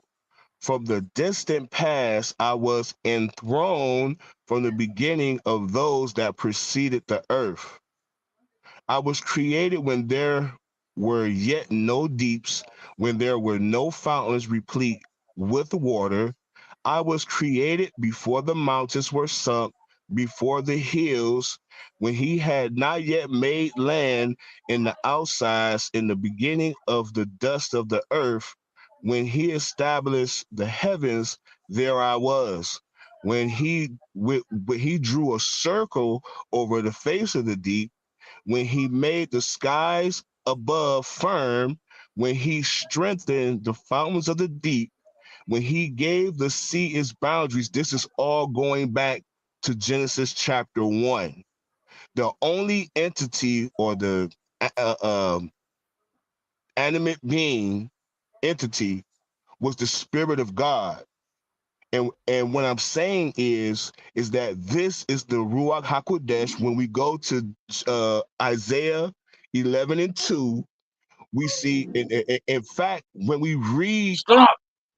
when we read Proverbs chapter 8 from verse 1 all the way through, we see all 7 spirits mentioned. We see all 7 of them mentioned. The fear of What God, what verse is wisdom, this? understanding. Mm-hmm. What book is this? This is Proverbs chapter 8. Okay, very So in good. Proverbs, uh-huh, uh-huh. And so Proverbs chapter 8, wisdom. Why we all say, oh, wisdom was with the creator. Because what was the first opening of Genesis 1 and 1? Bereshit. Beret is the preposition, right? In or with. Reshit is the feminine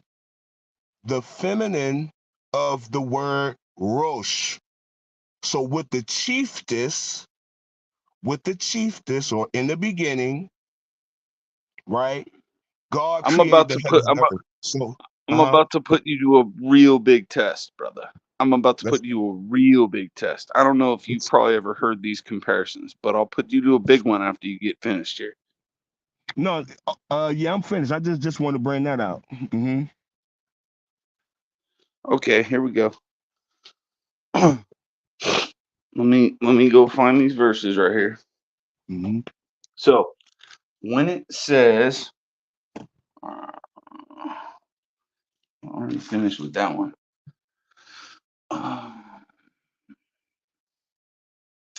Dang. Let me find this verse. I know it's around John 12.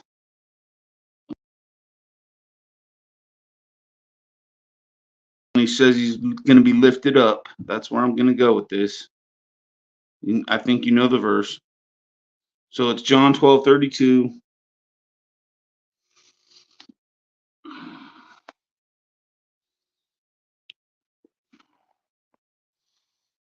John 12:32. Okay. And what you might need to go. There's probably a better verse on this because it says, as when Moses lifted up the serpent, right? So I don't have the exact same verse, but let me find that one.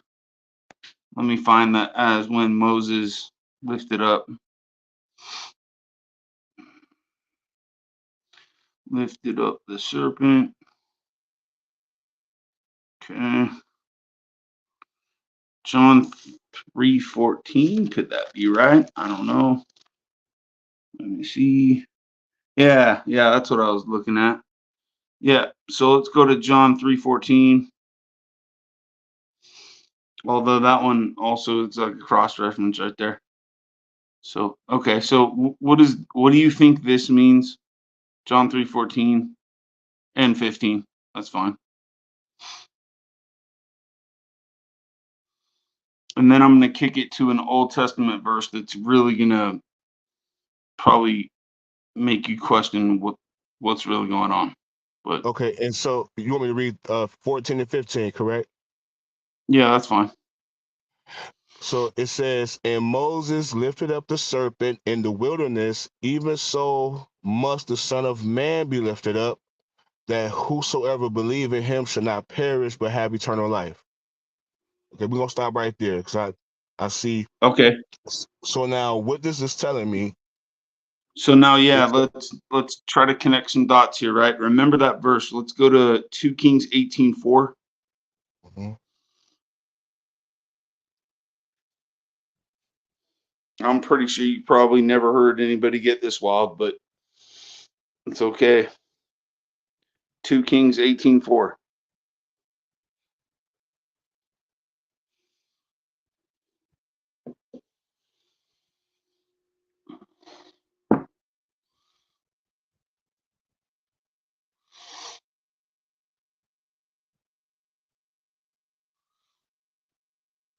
You see that? Oh, you want me to read it? Yeah, for sure. And so this is King Hezekiah. He abolished the high places and smashed the monuments and cut down the Asherah and crushed the copper serpent that Moses had made. For until those days, the children of Israel were burning incense to it and called it Nehushtan or Right. Nekush. And Mm-hmm. actually, my version gives me a footnote, and Nehushtan means a piece of bronze. So right, it's the bronze when we serpent. start, well, it's just a piece of bronze, but they were burning incense to a piece of bronze. So now, when we do the comparison between those two verses, which maybe it's going to take a while. This isn't stuff that you're just it's going to click and you get it. You know what I mean? Mm-hmm. Because we aren't dealing with the piece of bronze here anymore. That was flesh right there. So we got to kind of understand what this is saying, and it's I don't complicated. get where you're coming from, but I Yeah. can exegete for you though. So what is basically saying before the children, or more specifically the tribe of Wait, Dan. hold on. Let's get the background. Let's get the background. So then we go, what is this Nihustan? It was something where if people sinned, right? If people sinned, then they could look at the bronze statue and they would be forgiven of their sin. No. Right? According to the Okay, Torah. I'll get the verse if you'd like. I'll get the verse. Hold on. Let me squeeze you a little bit real quick, right? Now, according to the Torah, right, when the children of Israel began to gripe at Moses and Aaron, right, the Most High sent in serpents, and the serpents were killing the people. They was biting the poison and killing the people. So correct. Yep. When the people were bit, right, the Most High, the Most High told Moses. Do you have a verse on this? Do you have a verse on this? Because it would make it easier to point to that. You can somebody could pull that up, but okay, cool. I have the Torah around my heart, right? It's so the commandments. That's Numbers 21. In my heart. So Numbers now, 21. Okay, and so yeah, that's Numbers 21. And you got it. Okay, pull it up, please. And so the Most High told Moshe to make this item and to raise it. And so for whenever a person is bit and they look upon this bronze serpent, the Nehushtan, right, that they will be healed. So this is actually the reference that's being made in John 3:14 and 15. Okay, so whoever looked upon the Son, whoever looked upon, right, the Son of God and believed in him would be healed. Okay, just as it says in Isaiah 53 about the suffering servant. It doesn't. So it doesn't hold up. Number Be one, healed. let me stop you for a second, because you just said that they made themselves an idol. So that No, when we think of no. it in terms of I told you that the Most High told Moses to make this item and to raise it, and for item, whenever the okay, people item, not item, idol. yes, right. Okay, And all right. so when the people were whoever got bit and they looked upon, oh, see, look here, go right here. Let me read it. See, I ain't got to say no more. Just let me read it. It says, Mhm. and Yah said to Moses, make yourself a serpent and put it on a pole, and let whoever is bitten look at it and live. Moses made a copper snake and put it on a pole, and whenever a snake bit a man, he would gaze upon the copper snake and live. So now Perfect. so again, this is referencing the Messiah, those who look up to him, who look up to him, right, as the way shall live. Why? Because the man came to him saying, how do I get in the kingdom? He says, to love Yah with all your soul, with all your being, with all your might, and two, love your brother or love your neighbor as you love thyself. Upon these two hangs the law and the prophets. So again, I'm not really, so I just want to break that down. I already know where you're going with it, but that is the proper understanding of No, John 3:15. I ain't gonna try to break anything down any further than you tried to do it right there. However, I would say that you have more of an Old Testament mentality on that, and I would go ahead and point to Isaiah 9:6, and then I have another piece that I'll give you here that will couple up with that and kind of go a little bit deeper. Because again, what we just read is he said he's going to be lifted up just like the serpent was. So that means whoever looks at him is forgiven, right? That's basically what the idea is there. Well, and too, because he was hung on a tree. That too. Sure. Yep. Isaiah 9:6.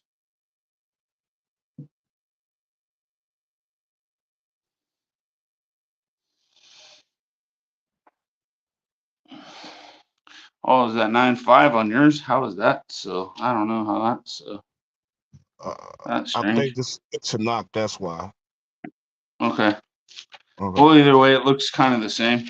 But if you look at that, which says, for a child will be born to us, a son will be given to us, and the government will rest on his shoulders, and his name will be called Wonderful Counselor, Mighty God, Eternal Father, Prince of Peace.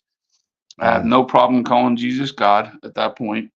And then also, to just back it up, would be John 14:16.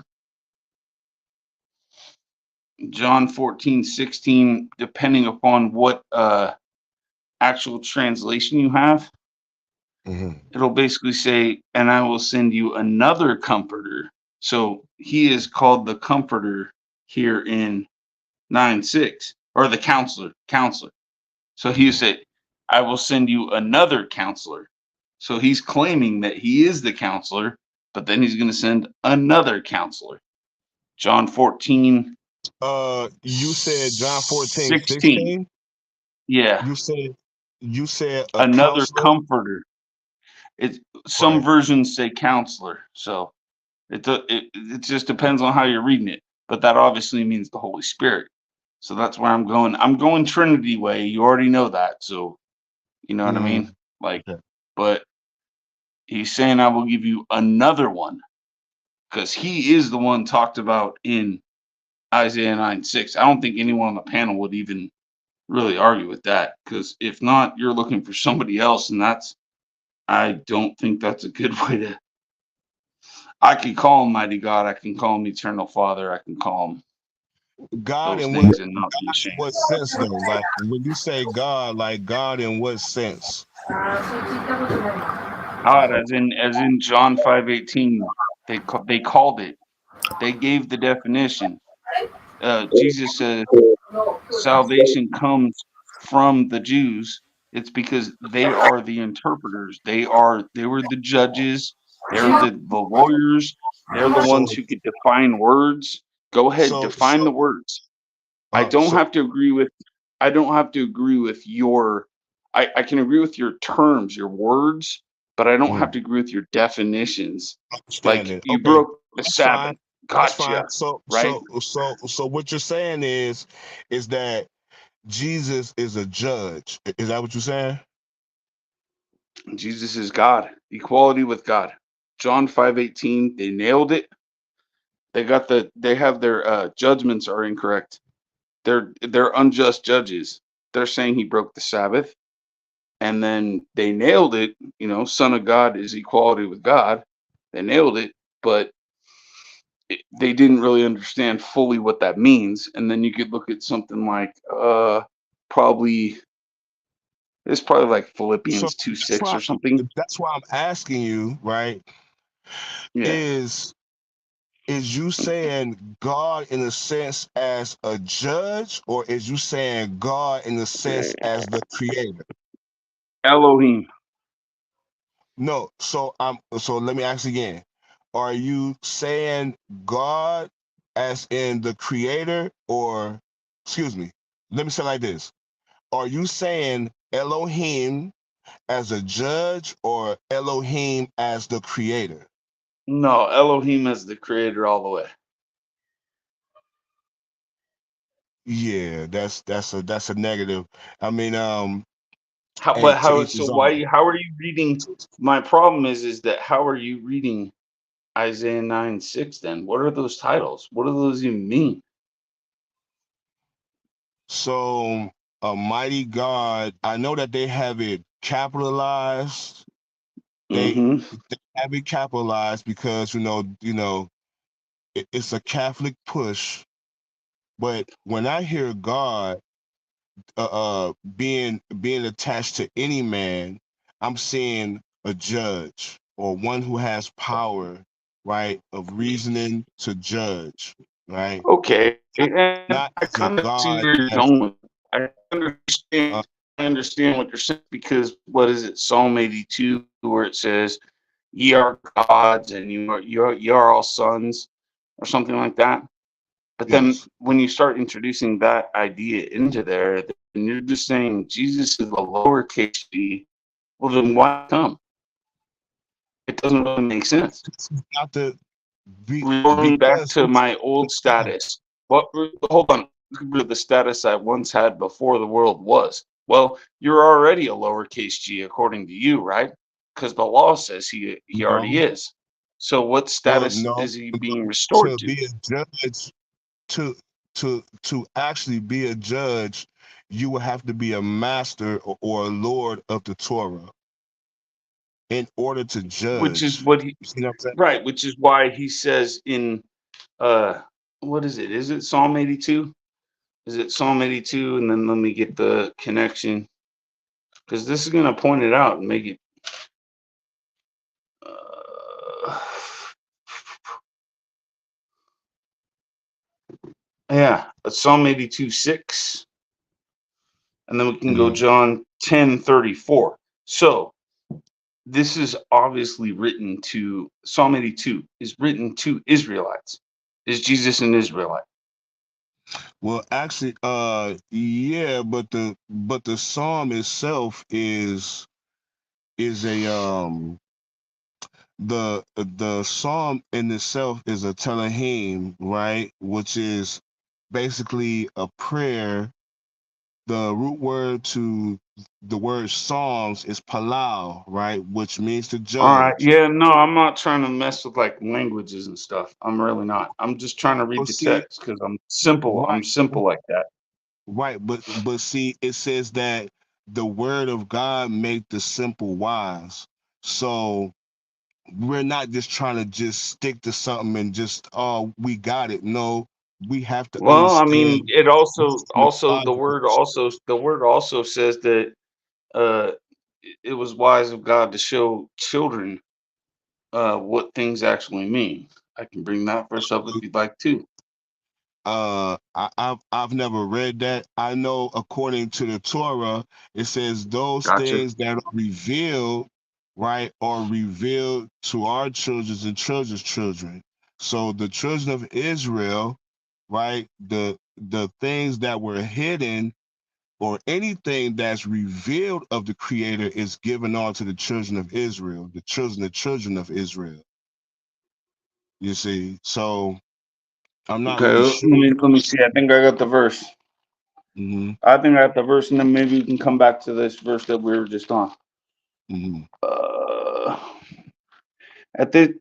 This is Matthew 11:25. Mm-hmm.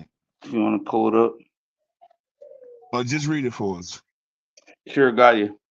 At that time, Jesus said, "I praise you, Father, Lord of heaven and earth, that you have hidden these things from the wise and intelligent, and have Mm-hmm. revealed them to infants." So Right. But you obviously, wait. the But you said wise are considered not that so wise. shield that he shielded from the but you might have got that mixed up because you did say the children of the infants, shield the infants, but No, I'll give you but I'll read the verse one more time. At that time, that's what you Jesus said at said, "I first. praise you, Father, Lord of Mhm. heaven and earth, that you have hidden these things from the wise and intelligent, and have revealed them to infants." So you've heard To the before, simple. I'm sure you've read it before, that where it's like you got to accept Jesus as a child. Right. No, I'm sure but you know that. So, hold on, brother. That's not what okay. you said at first, because you said that the Most High shield from the babies, right? And What? furthermore, I you didn't say said that. that. I mean, am I hearing things? Maybe, I don't know. Verify that. I mean, I don't know. Maybe I misheard him. No, anyways, let's go back to the other point though. Psalm 82, right? Where it Mhm. says, so when Psalm 82:6 says, "I said you are gods and all of you are sons of the most high." So Jesus was from Judah, right? So he's an Israelite. Yeah, he's from the children of Israel. He's from the tribe of Judah. So Mhm. then he was already a lowercase g to begin with, correct? No, that'll make you automatically. You don't automatically be anything. You still have Yeah, to you walk. are. It says that. Jesus, hold up. You Then have, let's move hold on, over. Let's move over. Hold on. Just wait, because we can brother. answer with scripture. Have to walk It in the says, way. You can't just automatically be something without being learned, without walking in the no, that's way. what the law says, The though. way. That's what the law says. So when you go That's what the to law John says. 10, John 10:34, Jesus answered them, "Has it not been written in your law, I said you are gods?" Hmm. So if that's a lowercase g there in Psalm 82:6, here's my point, would be if he's already a lowercase g, why in John 17:5 is he asking to be restored to a status that he had before the world was even made? It don't make so he's a lowercase g and he's asking to be a lowercase g? I don't think so. to That to don't be make no sense. glorified doesn't make you a god or does it put no, you got that all the way screwed. And furthermore, like I said from the beginning of our dialogue, is that that's not the man in the flesh, that is the spirit, that's the Holy Spirit, that's the Spirit of God that's speaking. I told that was my first thing I brought forth. About 117. Yeah, 117. You said revelation spirit. Right. That's why I went there. Okay. When you went there, I said I don't believe that that is Jesus. And furthermore, that's a vision. But I don't. That's not the man who was born. It is the spirit. And I also pointed out too that in verse 4, blessings from him who the message was sent. Which Right. verse And you then on? verse 5 Which says book? Which and book are you at? Jesus Christ. No, which book were you reading? That was in Revelation chapter 1, verse 4. And then 4. we Okay. see 5, it says, and Jesus. But furthermore, this is a vision. So it's not even the actual, this is a vision that's being given. You see, so that was my whole point.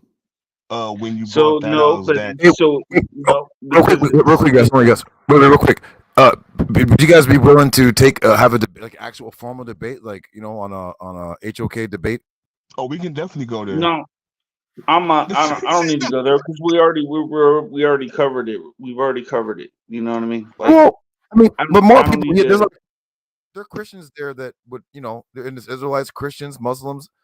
You can have a full round with with your presentation or with any interruptions. No, You know, what I will say is that I'll note your channel.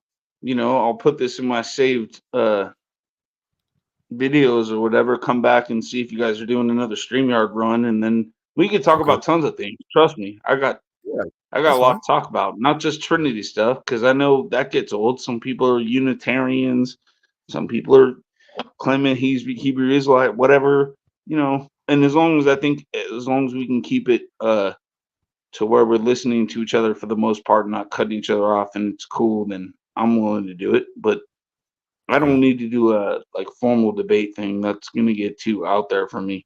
all right, I'm just a little guy. So all right. I'm just here in Japan. I need to go to sleep. It's like almost 1:30 in the afternoon. I literally got like probably 4 hours of sleep because I wanted to catch the debate, and my eyes are like I got bags under my eyes are burning. I need to like sleep. Like I'm pooped. Brother yeah, Akim was talking to me, and I'm thinking he's talking to me about Facebook. I'm on Facebook looking for him. He's like, "No, man, the private chat." My brain is like half asleep. I'm literally, yeah, I'm beat. Most. But it was good talking to you, B-Dub, though. Right? Yeah, man. Yeah, beat up. Please come back, brother. You know what I'm saying? Like, it goes down over I here. got. We hold discussions all the Oh, so time. you the So main? Oh, yeah, you are the main guy. Okay. Hey, thanks for having me on. I appreciate it, man. I'm gonna put it in my saved area, and then I'll try to check in with you guys and see if you got anything going on, because I got plenty of stuff to talk about. I'm not yeah, even no really doubt. fully done with that, but it was actually a really good chat. It was respectful, and I appreciate that. Yeah, if you have other Most people definitely. too, you can bring them. That's what we do over here. We generally just go over. We have Old Testament, New Testament. We have some Muslims. We have Rastas. We generally, so we just go over here and we build all the time. So you know what I mean? Like, yeah, you're more than welcome. You know what I'm saying? Whatever you want. You know what I mean? But today I had to wake up really early for a debate, and I'm just like freaking beat right now. Hey, Yeah, cool, man. man. Hey, peace out, all y'all. Hopefully we can get together a little bit later and discuss a couple more topics. We definitely will. What are you doing? Wait, is there a debate coming up? I think Jeremiah says a debate coming up. Jeremiah, when's your debate? Because I think you're next on the Coliseum. Or he might have stepped away. Yeah, I think What Jeremiah's. happened with Yaram and Menelek? Yeah, is that the 13th or 16th? Yeah, are you there? Yeah, I'm here. What day is that? Is it the 13th or 16th? Yeah, that's coming up on the 13th. It's Okay. coming up on the 13th. I'm gonna start promoting it really heavily. Starting tomorrow, but it's definitely going down the team between myself and Brother Menelek. Yes. This is going to be something. I was just going to have the debate, but I know Davion did his debate and definitely got the dub on that. I know Jeremiah has a debate coming up, and he's going to do solid in that debate. But I heard Menelek say, "Yeah, Judah, yeah, this should be easy. We should be like 3-0 or something like that." He said. So Uh-oh. he's already given himself the win. So on that note, Menelek, Uh-oh. it's you got to get this work. And so what I'm gonna Uh-oh. do is when it comes out, What's the when we do this topic? debate, yeah, the debate is does the basically has the Masoretic text does it basically um, does it change the uh, does the translation of the Masoretic text does it affect the modern day uh, Bible, right, or the KJV or something to that effect, right? But Mm. he's going against um, Basically, he's saying the Masoretic text is trash. To my understanding, is what he's saying. Whoa. But what I'm going to do is, and I know I've heard a lot of people's argument about that over the years, and a lot of people have their own understanding about it. I'm sure Judah does too. But I'm going to thrash him because people don't understand. People don't really people don't really understand what it is that they're reading. And I'm gonna tell you this: he's going to go into the language. He has a much greater command on the Hebrew language than I do. I'm going to give him that in the debate, but I'm going to beat him about the brow and the face because they don't understand exactly what's going on, right? Concerning the Masoretic text, right? Is really a chess move, is really a two-move checkmate. But for the sake of the debate, I'm gonna let him get out his information. For the sake of the debate, I'm gonna let him get it out. And I know Menelik is gonna hear this, and he should be very nervous. So wait, let me ask real quick. So basically he's saying that the Masoretic text butchered the scriptures, or Pretty much.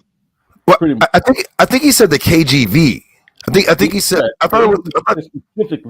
Specifically, he says the KJV, and even in that, even in that, he's I'm going to take him to Sunday school. He's probably never been. I'm going to take him to Sunday school. This is a topic. Saying KJV. It doesn't matter if it's KJV, Geneva, the Roman Catholic Bible. I mean, it doesn't matter. All of it says the same thing. You know what I mean? So I don't get it. It's gonna be a dope debate. It's a topic that like nobody ever really tackled. So having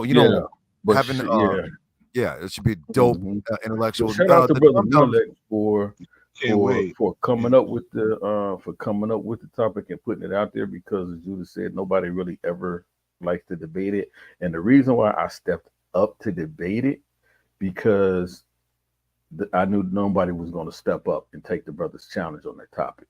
I already knew that he wasn't going to get any takers. Nah, if I would have heard it, you already know I would have been like, I've been diving. But I felt like it's a good enough topic to be respected. You see what I'm saying?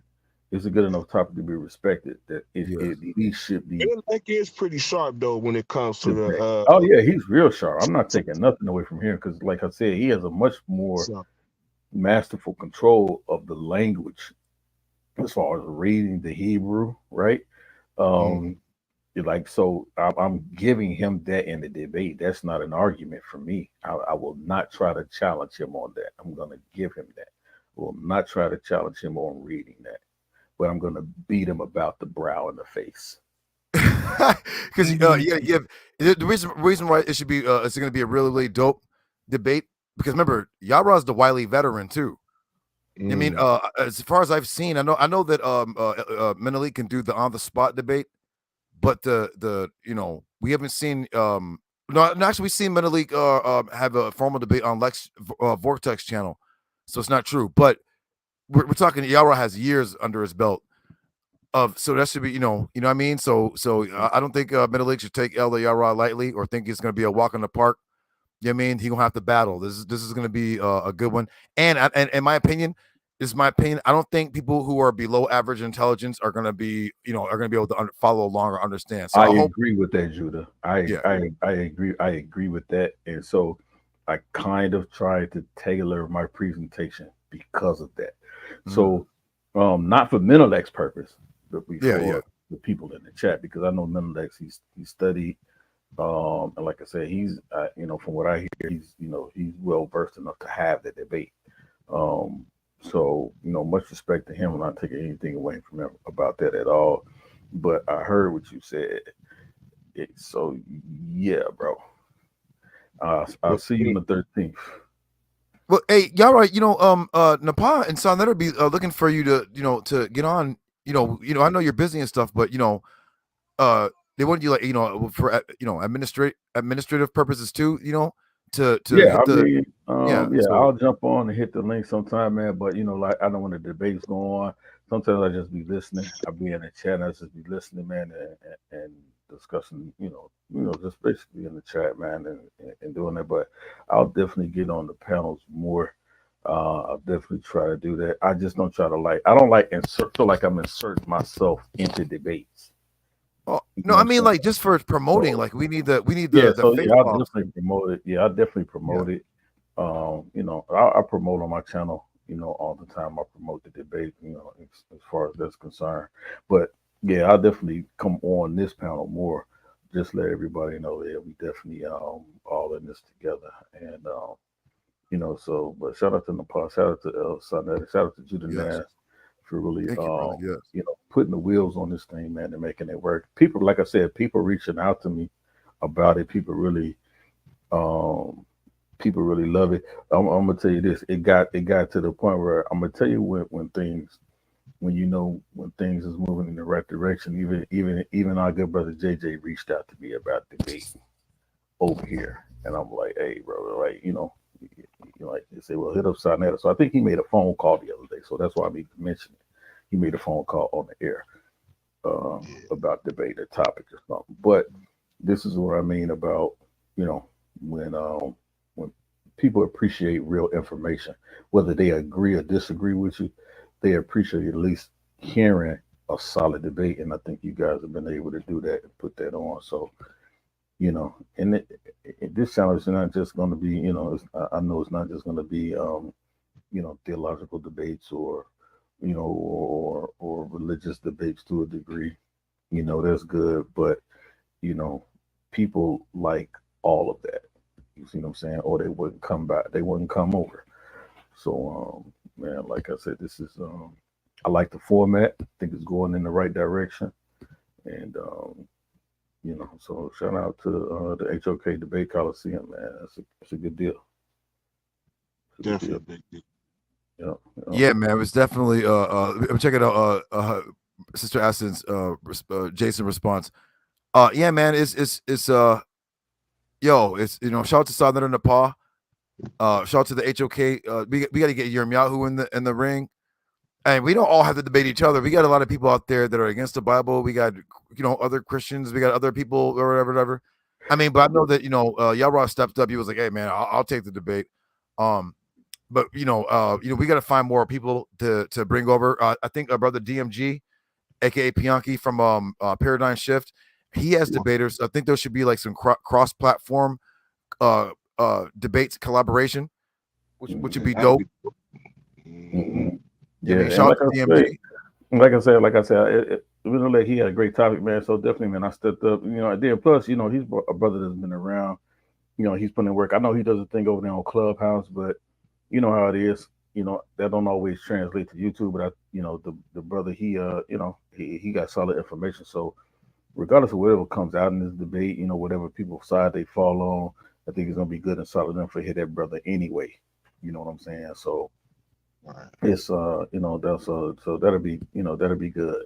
So like I said, it's a good topic, man. Like to hear what he got to say, because Yeah, I don't see can anybody get a. I mean, I don't see it. I love to see the fight though. Definitely love to see it. Yeah, we'll definitely be there in attendance. So where did Paul put it? And the Paul put it up. Aston, they took the video down, the Jason response. I don't know where Jeremiah is, but Jeremiah and Aaron had the 9th, which would be our 10th. It'll be 9th. I got to check the time, and it'll be the 13th for Elder Yara. So we still got it'll be around like I think 8 or 9 p.m. Eastern Standard Time. Look, he's about to get smoked like a Philly blunt. I don't see I don't see how. I'm gonna be honest. Look, I don't see how he can be a Negro only when he's mixed just like I am, but he won't admit it. Wow. That's crazy. So what's the topic of the Is debate? is Israel Negro only, which is pretty silly for him because he even stated, and I have screenshots of it. He stated that scriptures. I mean, obviously from him, he said scriptures don't go into phenotype. So it's going to be hard for him to explain just how Israel is Negro only if, by his own admittance, scriptures don't go into phenotype. Wow. I don't get it, man. What's up I with feel these brothers so. and sisters with this Negro only thing? Like we haven't, went outside the race and all this other stuff. So like anybody who's mixed, they're just not included, huh? They're all Yes, excluded. That don't but make no That's sense. crazy. right. So he would be excluding himself. And Mm. I remember asking him on a video chat when I was on a video chat on Instagram with him and Dodie, the guy looks like Jar Jar Binks. I asked him, That's or funny. Aaron, I asked him, I told Aaron, how are you Negro only when you and your daughter are mixed? And I wasn't being disrespectful, just a regular question. He said, because it doesn't matter what the woman is. So I'm like, oh, wait a minute. Wow. So the woman doesn't have to be an Israelite. He was like, no. And I was like, oh, so by definition, Israel can be mixed. He didn't want to answer it. Man, Wow. that's garbage. You Crazy. know what?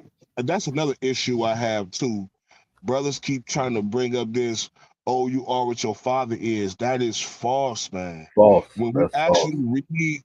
actually read Numbers chapter 1, it had all to do with the enrollment in the military. That Facts. is it.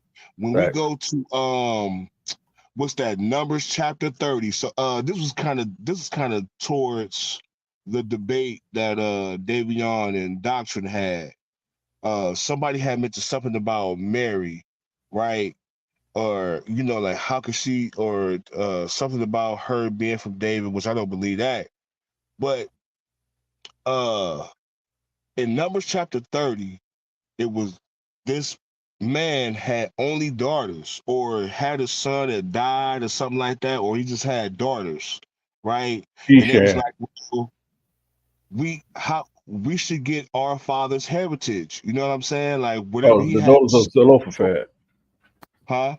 The daughters of Oh Zelophehad. yeah, Cain, exactly. So that tells us right there, even if the man has a daughter, if it's just a daughter, she still can have the father's heritage. In fact, it has nothing to do with blood. It has nothing to do with blood.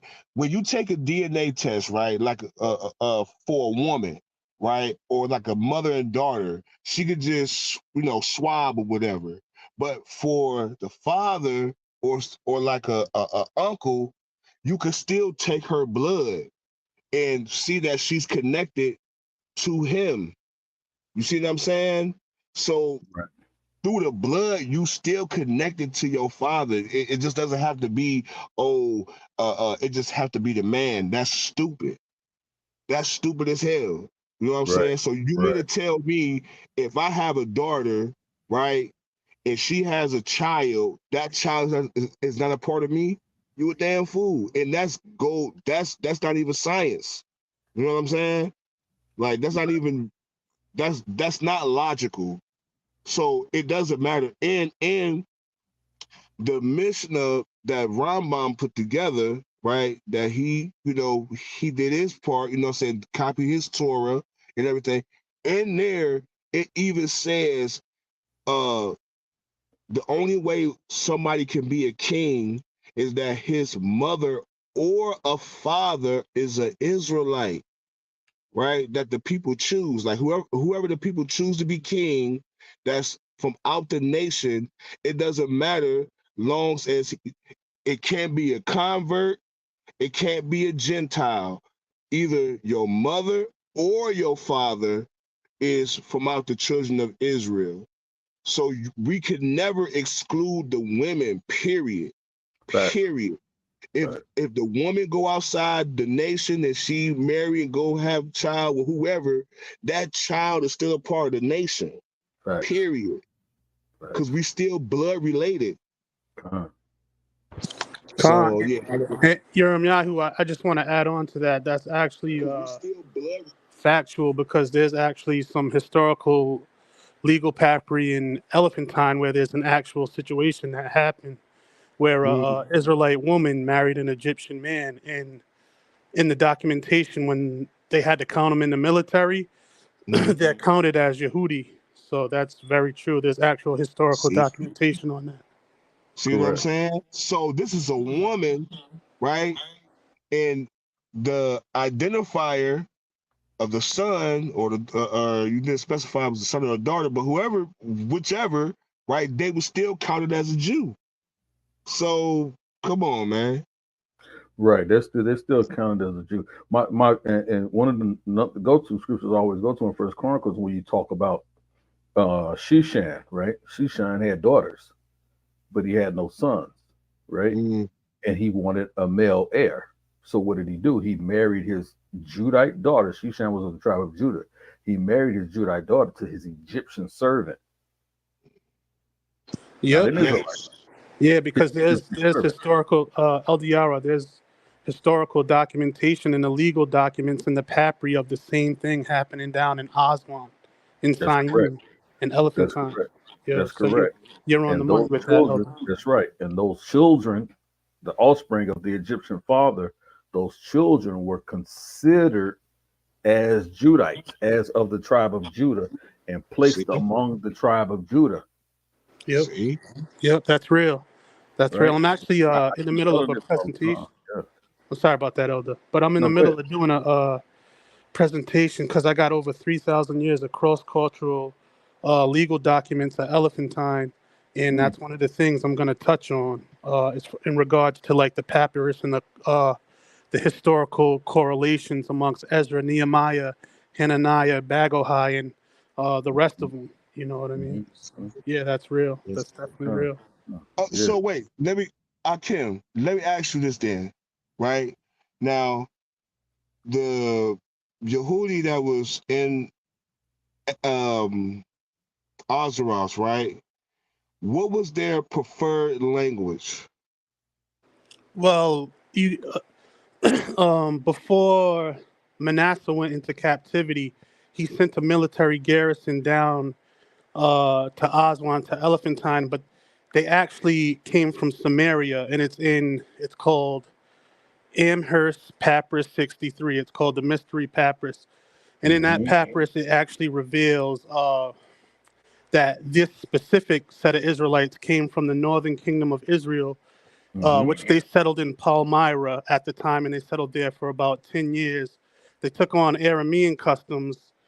They Facts. had they had a case of a double identity, so to say. Facts. But when you see the documentation on the paperwork for the military portion of it, when they were stationed down there, they were actually also being called Arameans of Syene. But the only reason why that was allowed to happen is because they were being dispersed amongst the different It was military. in the land. Correct. Yeah, that was in the land. You know what I mean? So they Correct. were actually Israelites, but due Correct. to the unique situation of how they were being classified, it was allowed to classify them as the garrison that they were stationed in.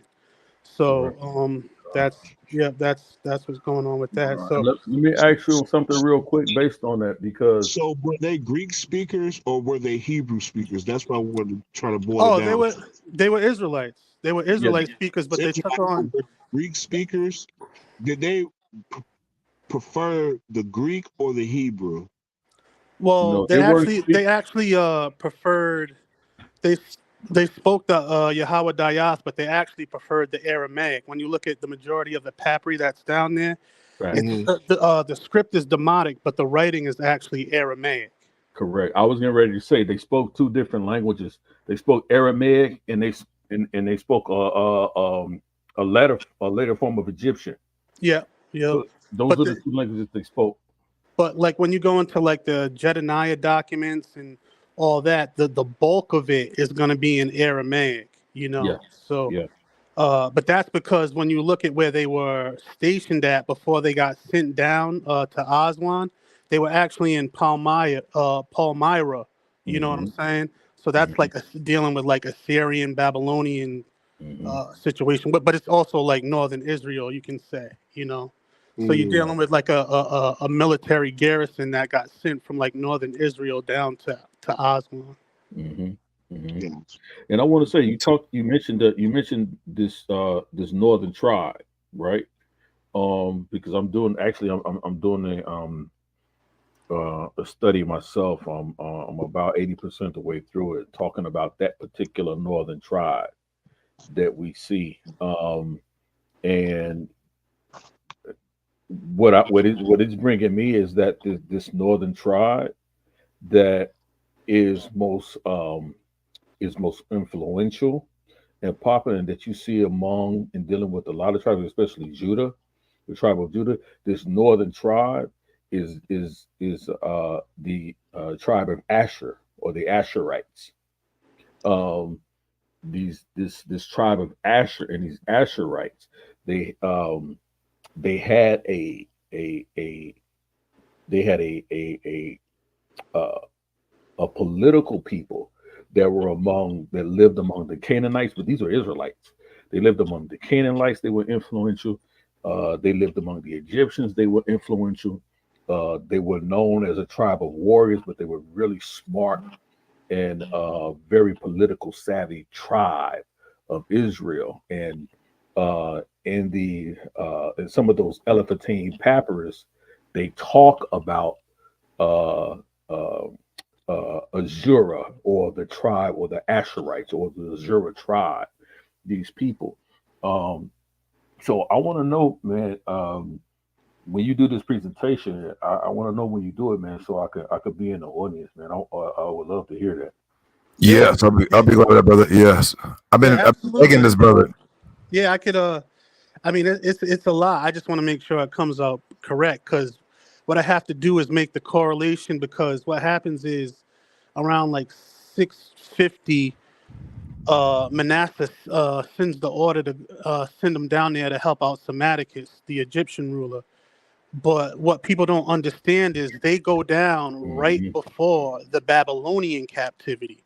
So you have a set Hmm. of Levitical high priests. You got Levites down there. Then you have some of Judah that goes down there, and then you have some of the northern kingdom that goes down there, and they all simultaneously make it down to Aswan. But Mm. then years later, while they're down at Aswan and they erect the temple of Yah down there on the island, then Manasseh and the rest of everybody go into captivity into like the Babylonian captivity. So Oh. that's the correlation of what people are missing, of why I'm taking my time with it, because I have to show the cross. I have to show the cross reference as while they're in the Babylonian captivity, there's also these Israelites that are still down on the island in Aswan, and then there's all these correlations going on. So then around like 410, the priest of Num, they come and they ransack the temple. And the reason why they ransack the temple is because one of the Israelites stole a precious gem. So then Hananiah actually has to write down to the Persian governor down there, and they have to make like a peace offering to pay him back to get him out of jail. You know what I'm saying? But while all that's going on, you still have the Israelites that are in the Babylonian captivity. So Mm. you're dealing with this. There's like two cross-cultural things that are going on with Israelites. Everyone Right. knows about the Babylonian captivity, but they don't know why that's going on.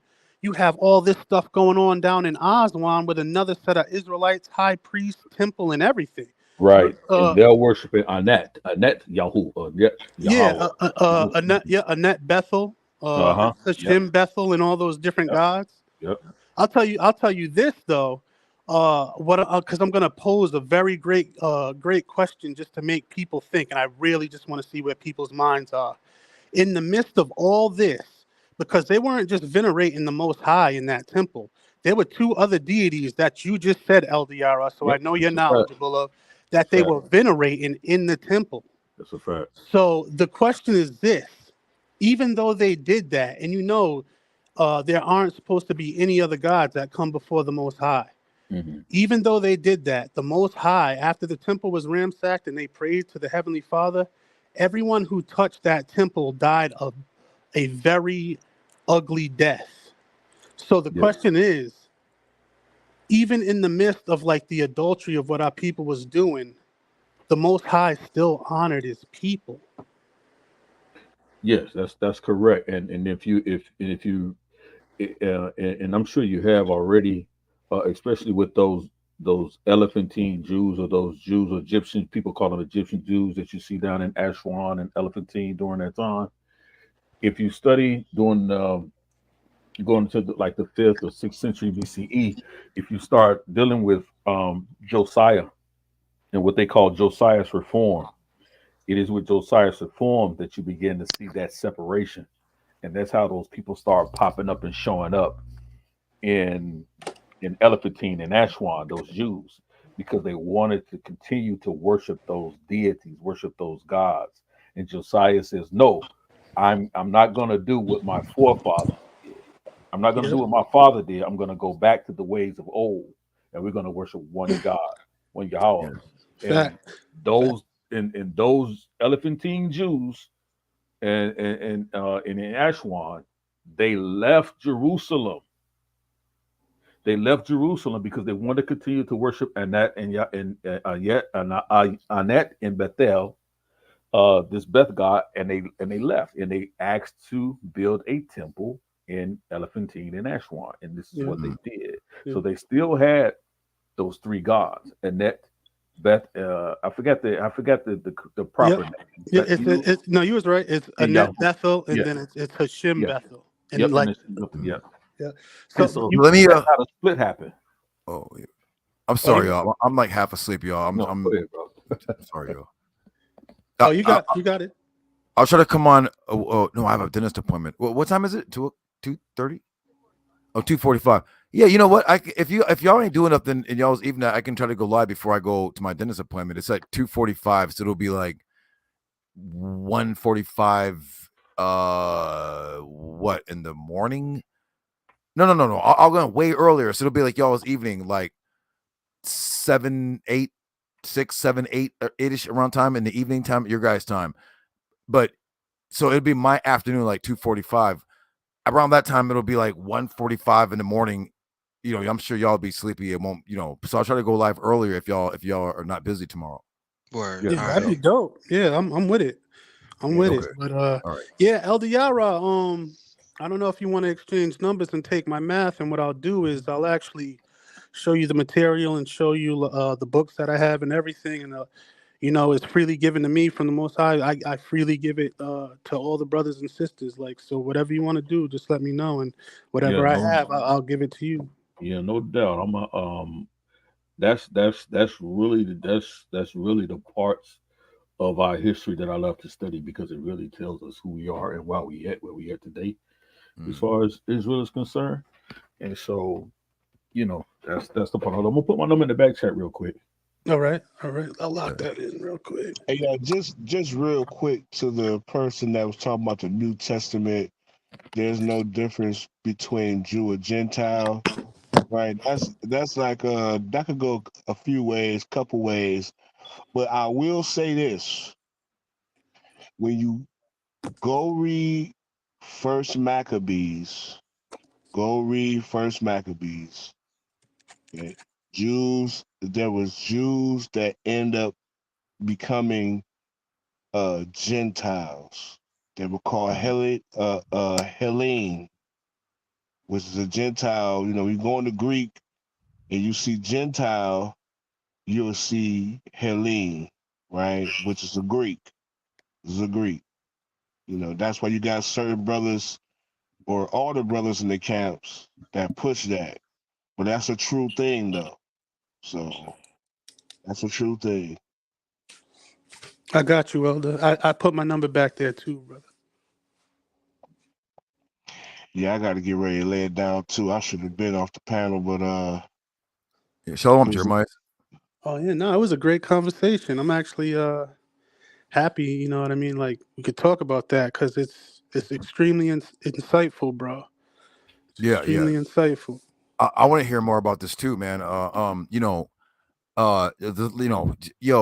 a lot of history that we don't really cover. Not saying we try to avoid it, but I mean, like, just as a body, we don't cover certain aspects because So I'm really, I know the brother Akim wants to take his time, which he should, and if you can like dumb it down for the people who may not be necessarily knowledgeable about certain areas, or and certain things, whatever. I mean, what I'm saying is, I'm not saying he should. You know what I mean? Like sometimes you gotta like talk.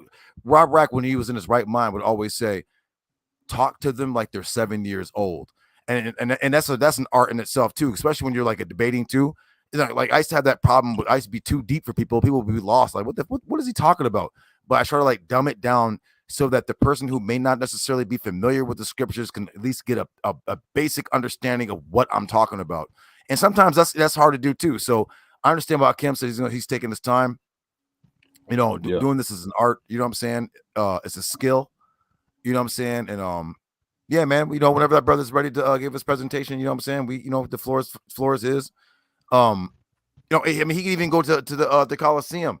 Listen, the pause said, too, if people want to give presentations and stuff over there, it ain't always debates, it's presentations and stuff too. It's a wider audience, definitely on that's right. We are doing the thing.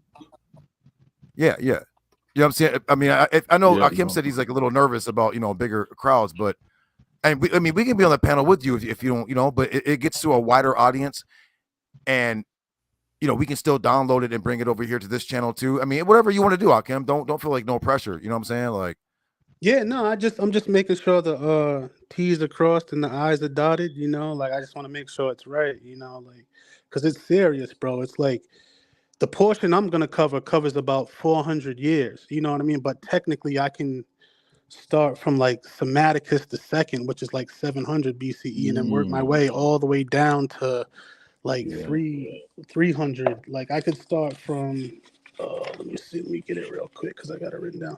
So I can start from like 722 with Sargon the second becoming king.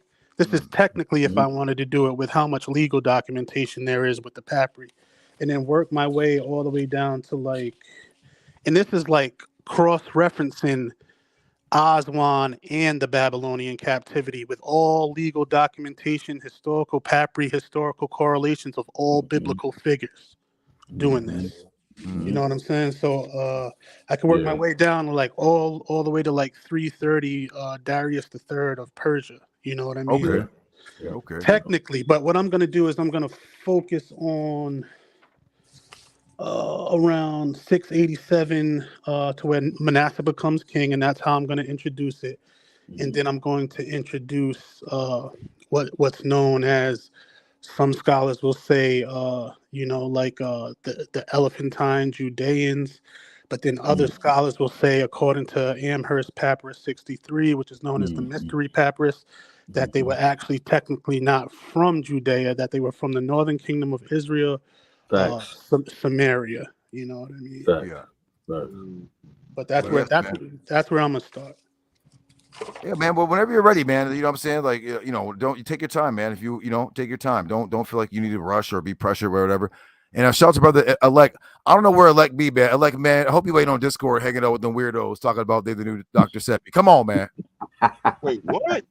What? Yeah. Elect got a whole little group. And some of them dudes is cool, but sometimes they be saying some stuff. We be looking like, bruh.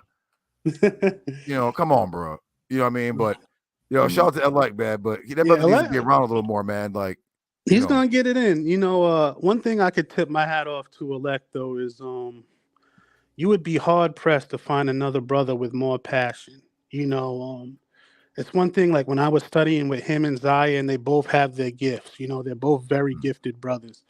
But Elect, his dedication to like studying and reading was like was definitely something that I was impressed by. He was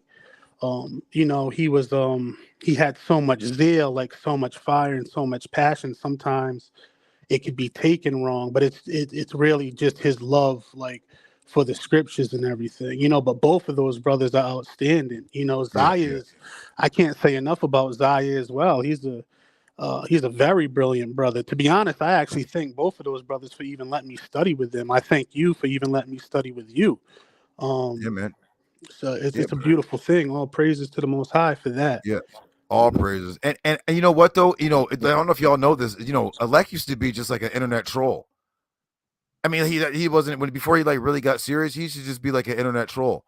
And then me and him would talk in the background. I'm like, bro, like, put your energies into the Torah or whatever. And that brother was like, yeah, man, like, because he was kind of like getting into some BS on the internet, but he left all that foolishness alone.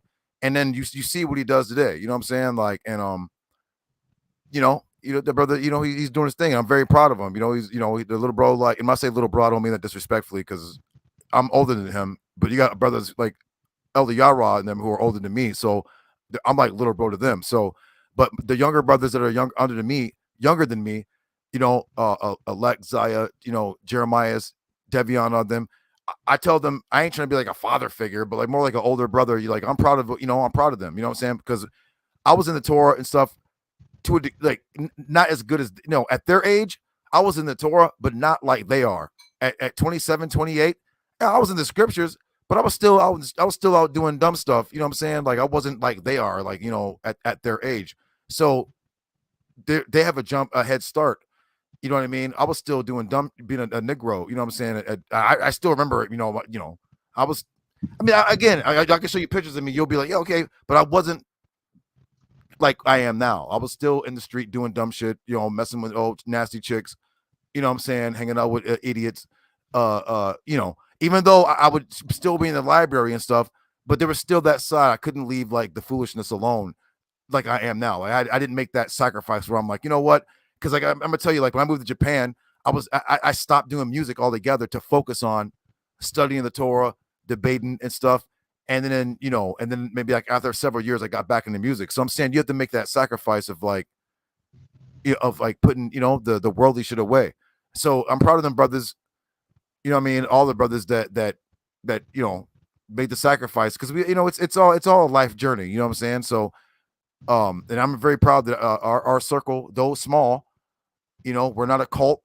I don't know why Israel Doctrine's always calling us a cult. We're not like an official group. You're not going to find a 501c3 you're not going to find our government names. We don't care about none of that. All we care about, some brothers are New Testament, some brothers are Torah based, some brothers are Muslim, some brothers are Rasta, but we all agree that we got to keep the commandments. So that's what's important. You know what I'm saying? And but I'm trying to get off of here before I fall asleep. But I do want to say before I get off of here though, let's not. We need to take this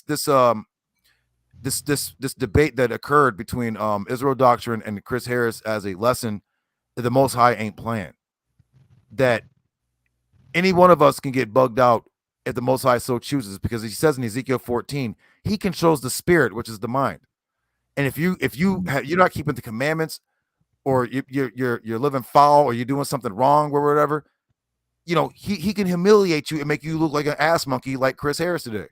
I mean, Chris can get mad at me all he likes. It's Chris that literally, he made him, Chris always challenging the Most High. And it's like, bro, your arms are too short. Like the Most High controls the spirit. You got a lot of people who think the Most High is evil. Well, yeah, that's because the Most High is being evil to you because you're being wicked. So he's not going to be good to you if you being wicked. No, he's going to seem evil to you because he's going to keep fucking you up. Chris is over here continuously getting goddamn humiliated, and the dumb nigga will not stop the fuck shit. He will not repent. The nigga is still being goddamn wicked, and the Most High, he got time. He's eternal. He got time, and he don't get tired. Oh, nigga, you want to keep being wicked? No problem. Oh my soul.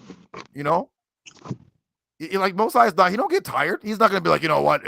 No. You keep eating, he keep feeding. So keep being wicked and keep talking shit. The next step, listen, the Most High don't have to kill you. He can have your ass lose your right arm or your left leg or both. He can put your ass in a wheelchair, paralyzed from the goddamn forehead down. He can do whatever he want to do. Keep talking shit. Getting humiliated in front of thousands of people, yeah, that's bad. But he can make it a whole lot worse. He don't have to even kill you. He can just put your ass in a goddamn wheelchair or whatever. He can do whatever he wants to do. Kill you that way. He can make you suffer. Then you keep talking shit. He can just make it even worse for you. I'm telling you, I was my witness. I used to sit one day. I was on the porch. I don't know if I remembers. We lived at these projects in Tokyo in OG. I'm still in the Torah and stuff studying, but I'm still smoking cigs. Now, y'all might look at it like, oh man, that ain't nothing. But I had made an oath that I would quit. And I didn't, if y'all notice that in the Torah, it says you cannot sacrifice honey. Like the food you eat, like honey, you can't put that on the altar. Why? Because honey is slow when it pours out. And it's symbolic of being slow in service. So I had made a vow to the Most High and to my wife that I would stop smoking cigs when our baby was born. And my wife would be like, yo, you stink. You coming in here, you smell like cigarettes. We got this baby. You said you was going to quit.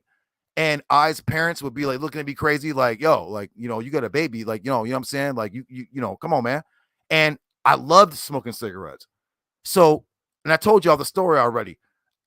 You know, one of my Japanese friends like, dude, you want a cigarette? I'm like, trying to make an excuse, like, oh, okay, this ain't like a Camel. It's an American Spirit. It's natural tobacco. Man, I was sitting on the toilet, man. I thought I was going to have a heart attack on the toilet. Twice I did this dumb shit. I didn't learn the first time. Now, y'all might be like, oh, that's nothing. But when you sit on the toilet and your wife is out shopping and you're sweating and thinking about to have a heart attack on the toilet and die, and you're praying the Most High not to kill you, you know what I'm saying? Like, you think about that shit. You know what I'm saying? Like, yo, y'all would have been hearing about, oh, Judah Natsar died in the toilet. You know what I mean? With shit in his ass, like looking crazy. Like, the Most High can humiliate you. So even though that's small, I made a vow. And the Most High says it. He says, you know, pay your vows to the Most High and give thanks. It's Psalm 50, Psalm 51.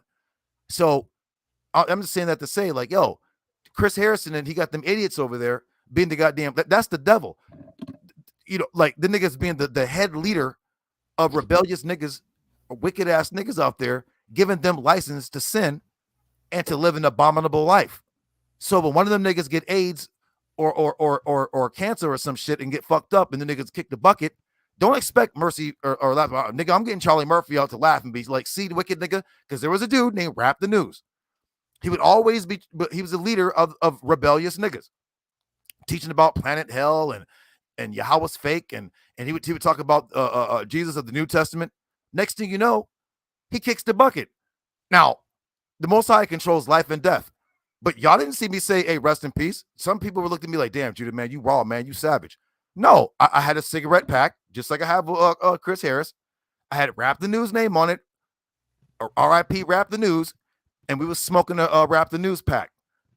This is what it is. The nigga was blaspheming. The Most High got him up out of here. And that's just what it is. So, yeah, keep talking shit, Chris. You already got fucking humiliated. Israel Doctrine is not even an average debater. And you got your ass smoked like a backwood. How do you even come back to that? You can have all them goofy ass niggas over there cheerleading and backup singing for you all you like. But you can lie to us. You can lie to yourself. Or no, actually, you can't lie to yourself. You can lie to us, but you can't lie to yourself, and you can't lie to Yhwh. You can lie to them goofball niggas on your channel, them loser ass niggas on your channel. But guess what? You cannot lie to yourself, and you cannot lie to the Most High. We all saw what we saw. And this is what happens when you're arrogant, nigga. When you're an arrogant, proud ass nigga, the Most High will humble you.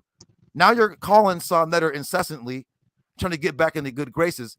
But nigga, you should have thought about that when you had them fuck niggas in the chat talking shit about me, Sister Napa, Elder Yara, Dr. Reggie, and Saw Netter, whose platform he's providing for us to speak. Now, nigga, you over here on your goddamn knees, nigga, crawling to Saw Netter. Well, you should be crawling to the Most High first. You see, Saw Netter told you, nigga, you worse than me. I stopped blaspheming the Most High. Now look, Saw Netter's doing good. Shit picking up. He got a strong team that's supportive of him, not letting fuck niggas come through and try to fuck up his shit. He got a strong team, and he appreciates all of us, and we appreciate him. We appreciate Sister Napa. Nigga, repent. Actually, you know what? I shouldn't even tell you that because, nigga, I want to see your ass go through the fire, nigga. Personally, these other brothers are a lot nicer than me. They'll be like, "Oh, Chris, repent." Me? Nigga, I ain't gonna tell you to keep blaspheming, but hey, nigga, keep doing what you're doing, nigga, until the Most High put your ass like Rob Rack.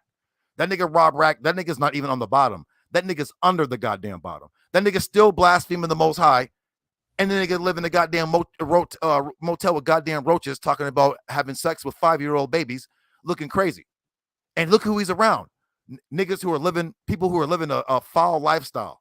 And you know what I'm talking about. He got Transformers on his platform. You know, the nigga done lost his whole goddamn, all his videos got deleted. The nigga don't have no fucking clothes. The nigga looking older than he is. I'm older than Rob. That nigga look like 15, 20 years older than me. The nigga's unhealthy. And what does he do? F God. Yeah, okay. The Most High got time. Nigga, if a nigga was smart, you would take life insurance out on Rob Rack, because that nigga ain't gonna make it. He's not gonna be here in like fucking 15, 20 years unless this nigga changes his life. But if you keep on drinking like that, talking that same old silly, goofy, dumbass shit, you're gonna wake up one day and they're gonna be like, hey man, did y'all hear what happened? No, man, what? Rob Rack died. And whatever people on the internet are gonna be like, oh well, nigga, we can't say we didn't see this coming. I will be sad because I knew the nigga for a long time, but I mean, like, goddamn, bro, like, what you expect? So go ahead, Chris. The Most High can put you in the same goddamn place he got Rob Rack. In fact, you're already there, nigga. You got one foot in the goddamn sunken place. But you know what, though? Having company in the sunken place, go ahead, nigga, if you wanted to. But them goofy ass niggas on your chat, them niggas are losers. They always just trying to, they're doing ill shit and they're trying to blame God for it. But I could have blamed God, but you know what I did? I sat on the front porch and I said, Most High, you know, hey, whatever it is that I'm doing, like, yo, I repent of it, because sometimes there are sins we commit that we're unaware of. But I knew I was aware of my oath to quit smoking cigarettes. I just wasn't doing it fast enough. And the Most High don't play. When you make a vow and it come out your mouth, you better honor that, because Most High's not playing. So, you know, if anybody got any last words, man, go ahead, y'all, before I close out. I mean, go ahead, Elder. You got it. Yeah, I just wanted to say, yeah, Judah, man, I gotta say, man, Chris Harris, like, I consider Chris Harris, you know what I'm saying, my brother, but at the end of the day, bro, you can't keep blaspheming the name of the Most High. You can't, because if it's the same thing I said about Ryrack. Chris Harris, you used to be in Torah nights. You used to follow the Torah. You used to keep Torah. You used to be a quote unquote Christian. For those who know the power of the Most High Yah and then deny the power of the Most High Yah, it's worse for you than someone like a Sonetta who once said, I've never followed that. Oh, I never kept it. Or I've never understood that. You see what I'm saying? People got to realize, like, you cannot continue to do that. If you're a believer, you're not a believer, fine. But I pull back from Sonetta for worse. You know what I'm saying? From saying less than what you're saying.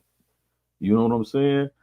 And so, like, at the end of the day, bro, like, you my brother as far as I'm concerned, but in according to the scriptures, bro, like, I gotta separate myself from you, Chris. Come. You can't. This is like bringing, when the scripture talks about in the book of Joshua, like, when you bring the accursed thing into your camp, that includes ungodly friendships. See, anything that you see of value that the Most High doesn't see of value, you can't bring that thing into your home and hold it dear to you. Then you're bringing the cursed thing into your camp, into your household, into your heart, into your mind. See, we got to realize, bro, like for those of us who keep the law, statutes, and commandments of the Most High, the moment this dude says, listen, I tell people all the time, if you want to blaspheme the name, if you want to, not blaspheme, but if you want to say you don't believe in Yahweh, that's something, bro, that you got to deal with. But I can't be a part of that. You dig what I'm saying? It no different than what I said about Rod Rack last week. You can't be a part of that. You see what I'm saying? You can't be a part of that, bro. So, like, man, like I don't have to wish death on anybody, but and I tell people all this: the Most High don't wish death on nobody. He says you curse yourself. Come. You curse yourself. People always talk about the Most High judge. Listen, the Most High say you judge yourself by your wicked actions and your words. You judge yourself. So that's all. That's all I'm gonna say, bro. Like, and for those of you who, like, who still think you can surround yourself around that, bro, like you can't do it, bro. You can't, bro, like, whatever it is, bro. Hey, bro, I'm not surprised about what I hear about what happened to people, like Judah said, what befalls people that do that. Come on. And if I could even let me back off the elder. He said that very eloquently. Uh, Even in the judgment of the Most High, there's righteousness and there's mercy. Because if that was the case, with everything that we do, there would be no one left on this earth. So we know there's a balance to everything.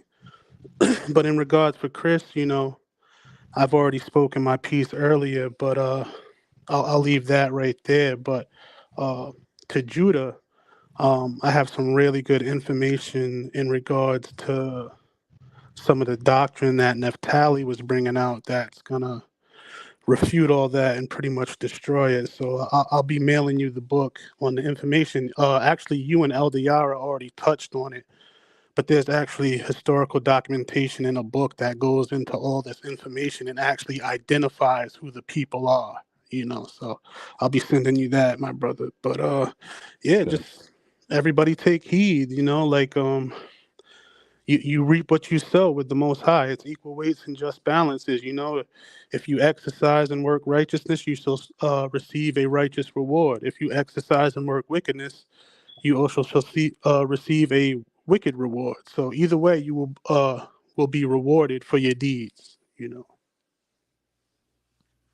Oh, God. That's facts, bro.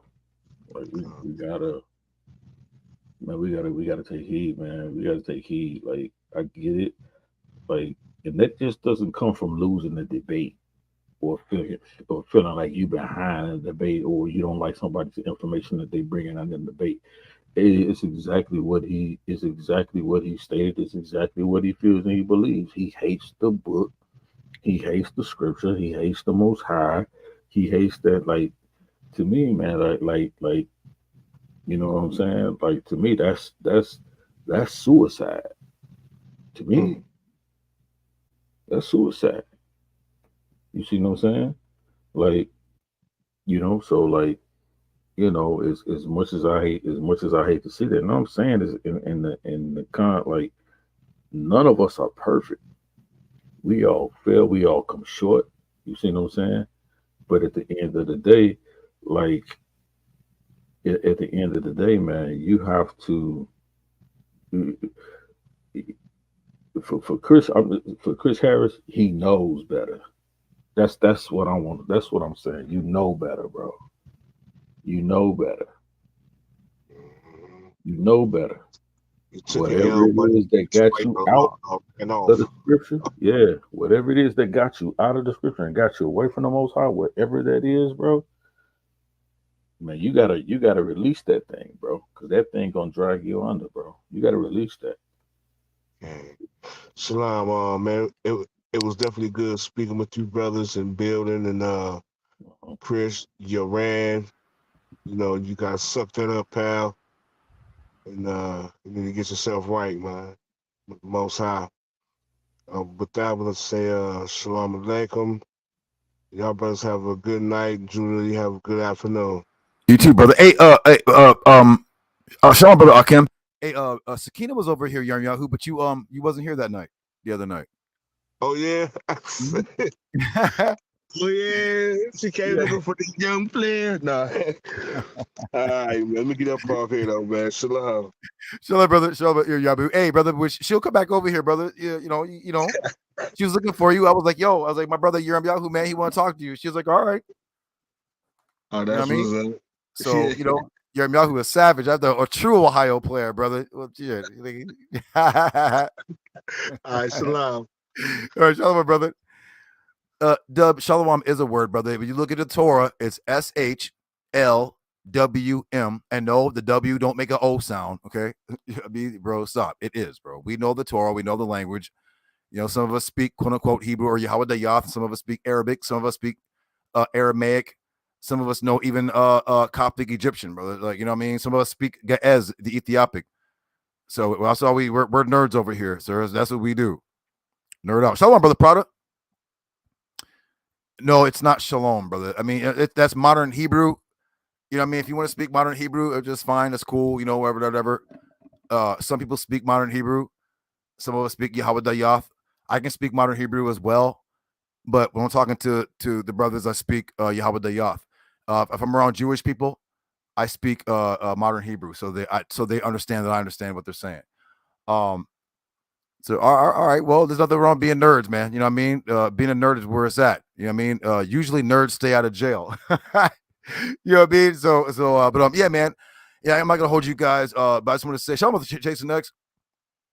I just want to say, you know, Chris, man, like, bro, I don't feel bad for you, brother. You know, these other brothers, they have a, you know, I did pray to Yahweh to have a kinder, gentler heart towards others. You know what I'm saying?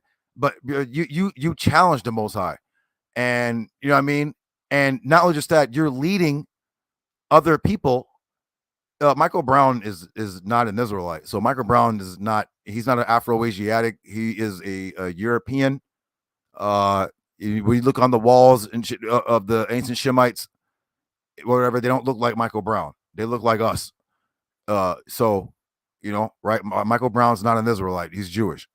He's a Christian too, which means he's in a religion, which is fine. We're not against religion. I'm not against religion. I think religion is a beautiful thing. It keeps people from committing crimes and sins, and it keeps cultural ties and things like that. Nothing wrong with that, right?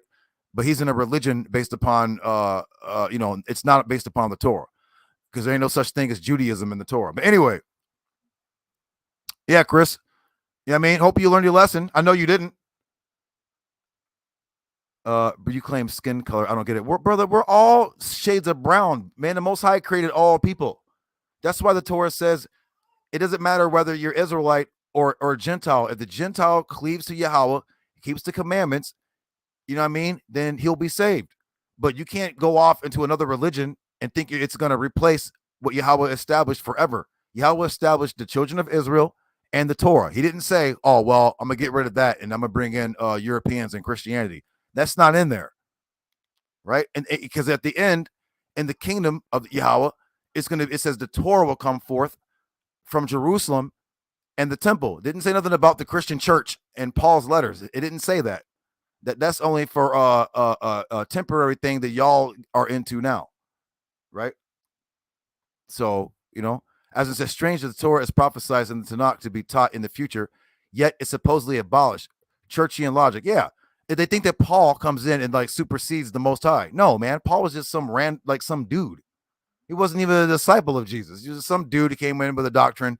Whether you believe it or not, it doesn't supersede the Most High. Yeah, I know. You can always supplant. Well, like Muslims will use the Quran to supplant the Torah. Mormons use the Book of Mormon to supplant the Torah.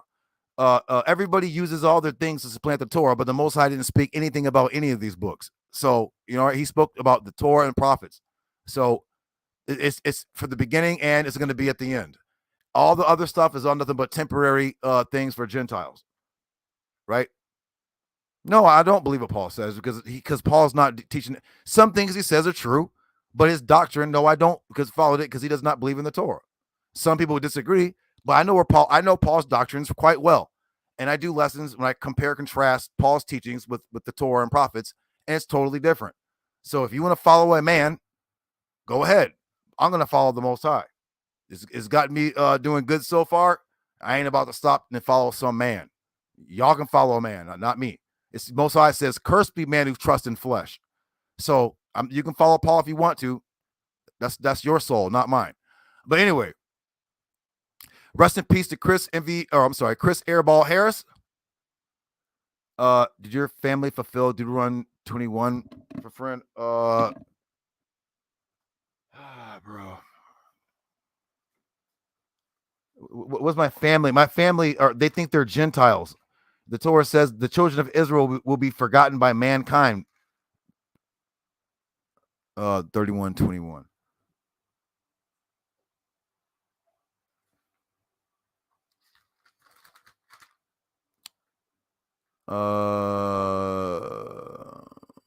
Hold on. It shall be that when many evils and distress come upon you, for this song shall you speak up as a witness, for it shall not be forgotten from the mouth of its offspring, for I know its inclination, what it does today. Today I bring them to the land. They did. Not now. We're in captivity in a foreign nation called Babylon the Great, Isaiah 47. No, I am not a Gentile. Okay, black is not a nation, and the Torah states that the Israelites won't be called Israelites anymore. They'll be called not my people, and will be called bywords like Negro, black, African American, colored. But you can't find any of these. There's no such thing as these are bywords in Proverbs. Bad words: black, Negro, colored, African American. These are false words. Everybody else has a national name, but the Israelites don't have a national name. They just call us a goddamn color, and we're not black. So you know what I mean? We're fitting the Torah. So yeah, right. And the Most High did not choose. No, my family does not, because we fit Deuteronomy 27. We're going to be in a captive land, following idols. And what is the idol? Christianity. Something the Most High never spoke anything about. That's totally against the Torah. The Most High said the Shabbat is the seventh day. Christians made it the first. The Most High said he's only one. Christians made it three. The Most High says don't eat pork. Christians eat pork. The Most High says don't make images. Christians got statues of Jesus. Everything the Most High says don't do, Christians do. And the Most High said he would use these people to provoke us. It says, I will use a foolish nation. Verse 21, they provoked me with a non-God and angered me with their vanities. So I shall provoke them with a non-people and with a vile nation. Christians, Muslims, and other people, they tell us, oh, well, you guys are done away with. Come follow our thing. No, but when you follow the prophecies, y'all not in there. Yeah, I'm sure. I'm sure you will. Well, tomorrow you can come on here and we'll see if Christianity, where it's going to be in the last days. It ain't going to be there. Most High is going to get rid of it. No one's going to be reading Paul in the kingdom of God. No one's going to be talking about Jesus' sacrifice in the kingdom of God. No one's going to be talking about any of that. That's for this time right now, Gentile religion, which your Most High is not dealing with. It's man-made. But anyway, you can come on tomorrow. We can talk about it. But anyways, Chris, I might be wrong for saying this. I don't want you to repent. I like when Yhwh fucks you up. I think it's great. I think it's beautiful. I know some people are like, oh, Judah, man, that's wrong.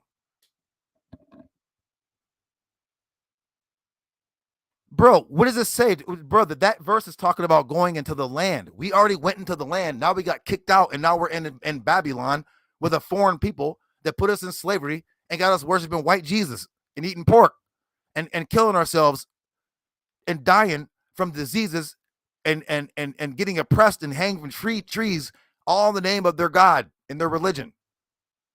And it's not even just Christianity. It could be your democracy. It could be your government, whatever. These are things that the Most High did not intend for us to be under. But now we are under these things, and it's not beneficial to so-called Black and Latinos. It's beneficial to Europeans and others. You know, this bullshit don't bother them, but it bothers us. We're the ones dying.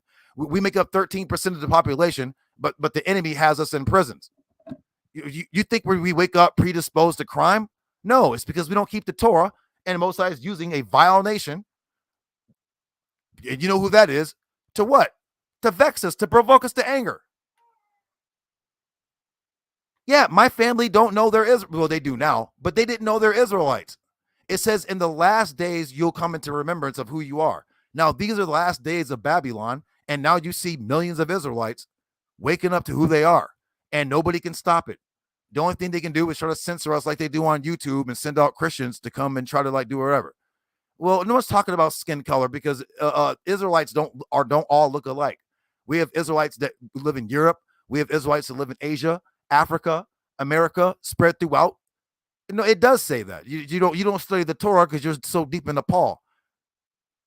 Yeah, you're so stuck in Paul, you think Paul's God. Right? So, but you'll see when you kick the bucket and Most High ask you, hey, so you met the Torah Knights and they told you the truth. Did you listen to them or did you want to follow the commandments of men? Oh, man, well, Paul said, okay, sir, show me. He's going to ask you, where's Paul at in the Torah? Where did I ever mention Paul? Paul's name means death. No, Jesus never met Paul, and Paul was never an apostle, sir. Stop. We know Paul's letters, sir. Stop. But anyway, this is not about your Christianity, your man-made religion. This is about me watching the Most High smoke another rebel like you, Dub. You're a rebel against the Torah. And the scripture says, he who turns his ears away from hearing the Torah, even his prayer is an abomination. That means when you pray, you ain't listening to the Most High. It's like being a homosexual. It's like having sex with an animal. It's an abomination. He's not listening to you. And Paul can't help you. Yeah, that's Israelites. Anyway, so yeah. So yeah, the Israel MVP doctrine. Yeah. So again, some people might look at it like, Judah, man, you doing wrong.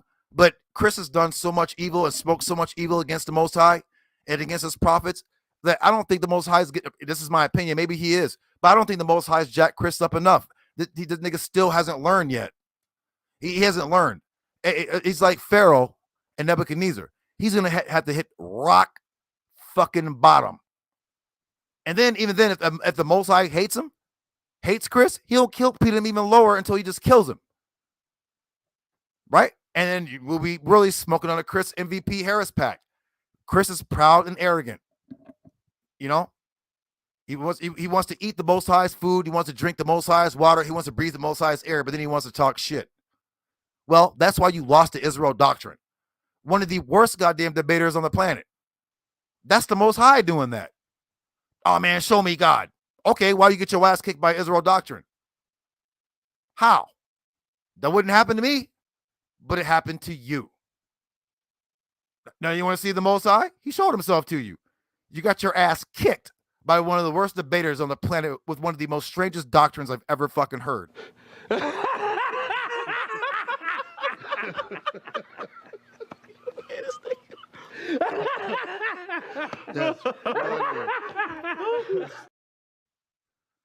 You know what I mean? Hey, and this is for Chris's followers.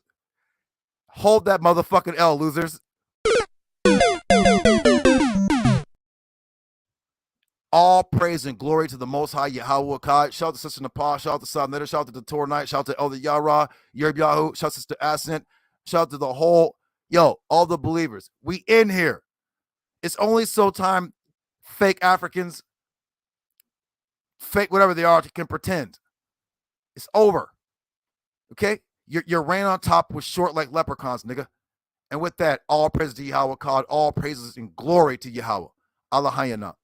Ad awalam, wa ad awalam, amen. We out. Shalom.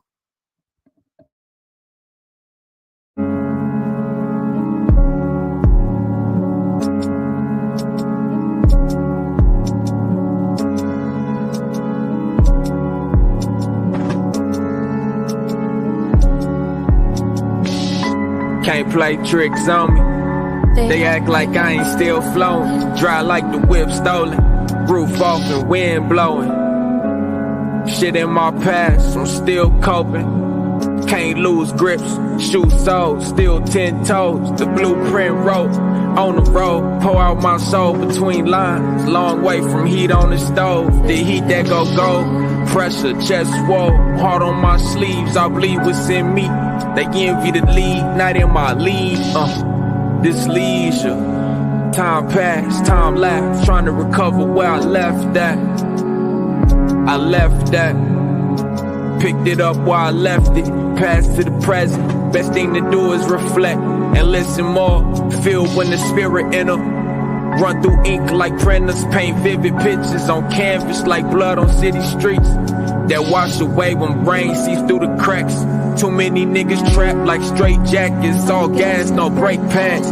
Had to learn to adapt. Trying to catch up to life. Give them sight, give them vision. The picture, the perfect image. Brody told me when he go out, he releasing 6 from a Smith until he in ditches. Now he's 6 inches down. Had to learn to adapt.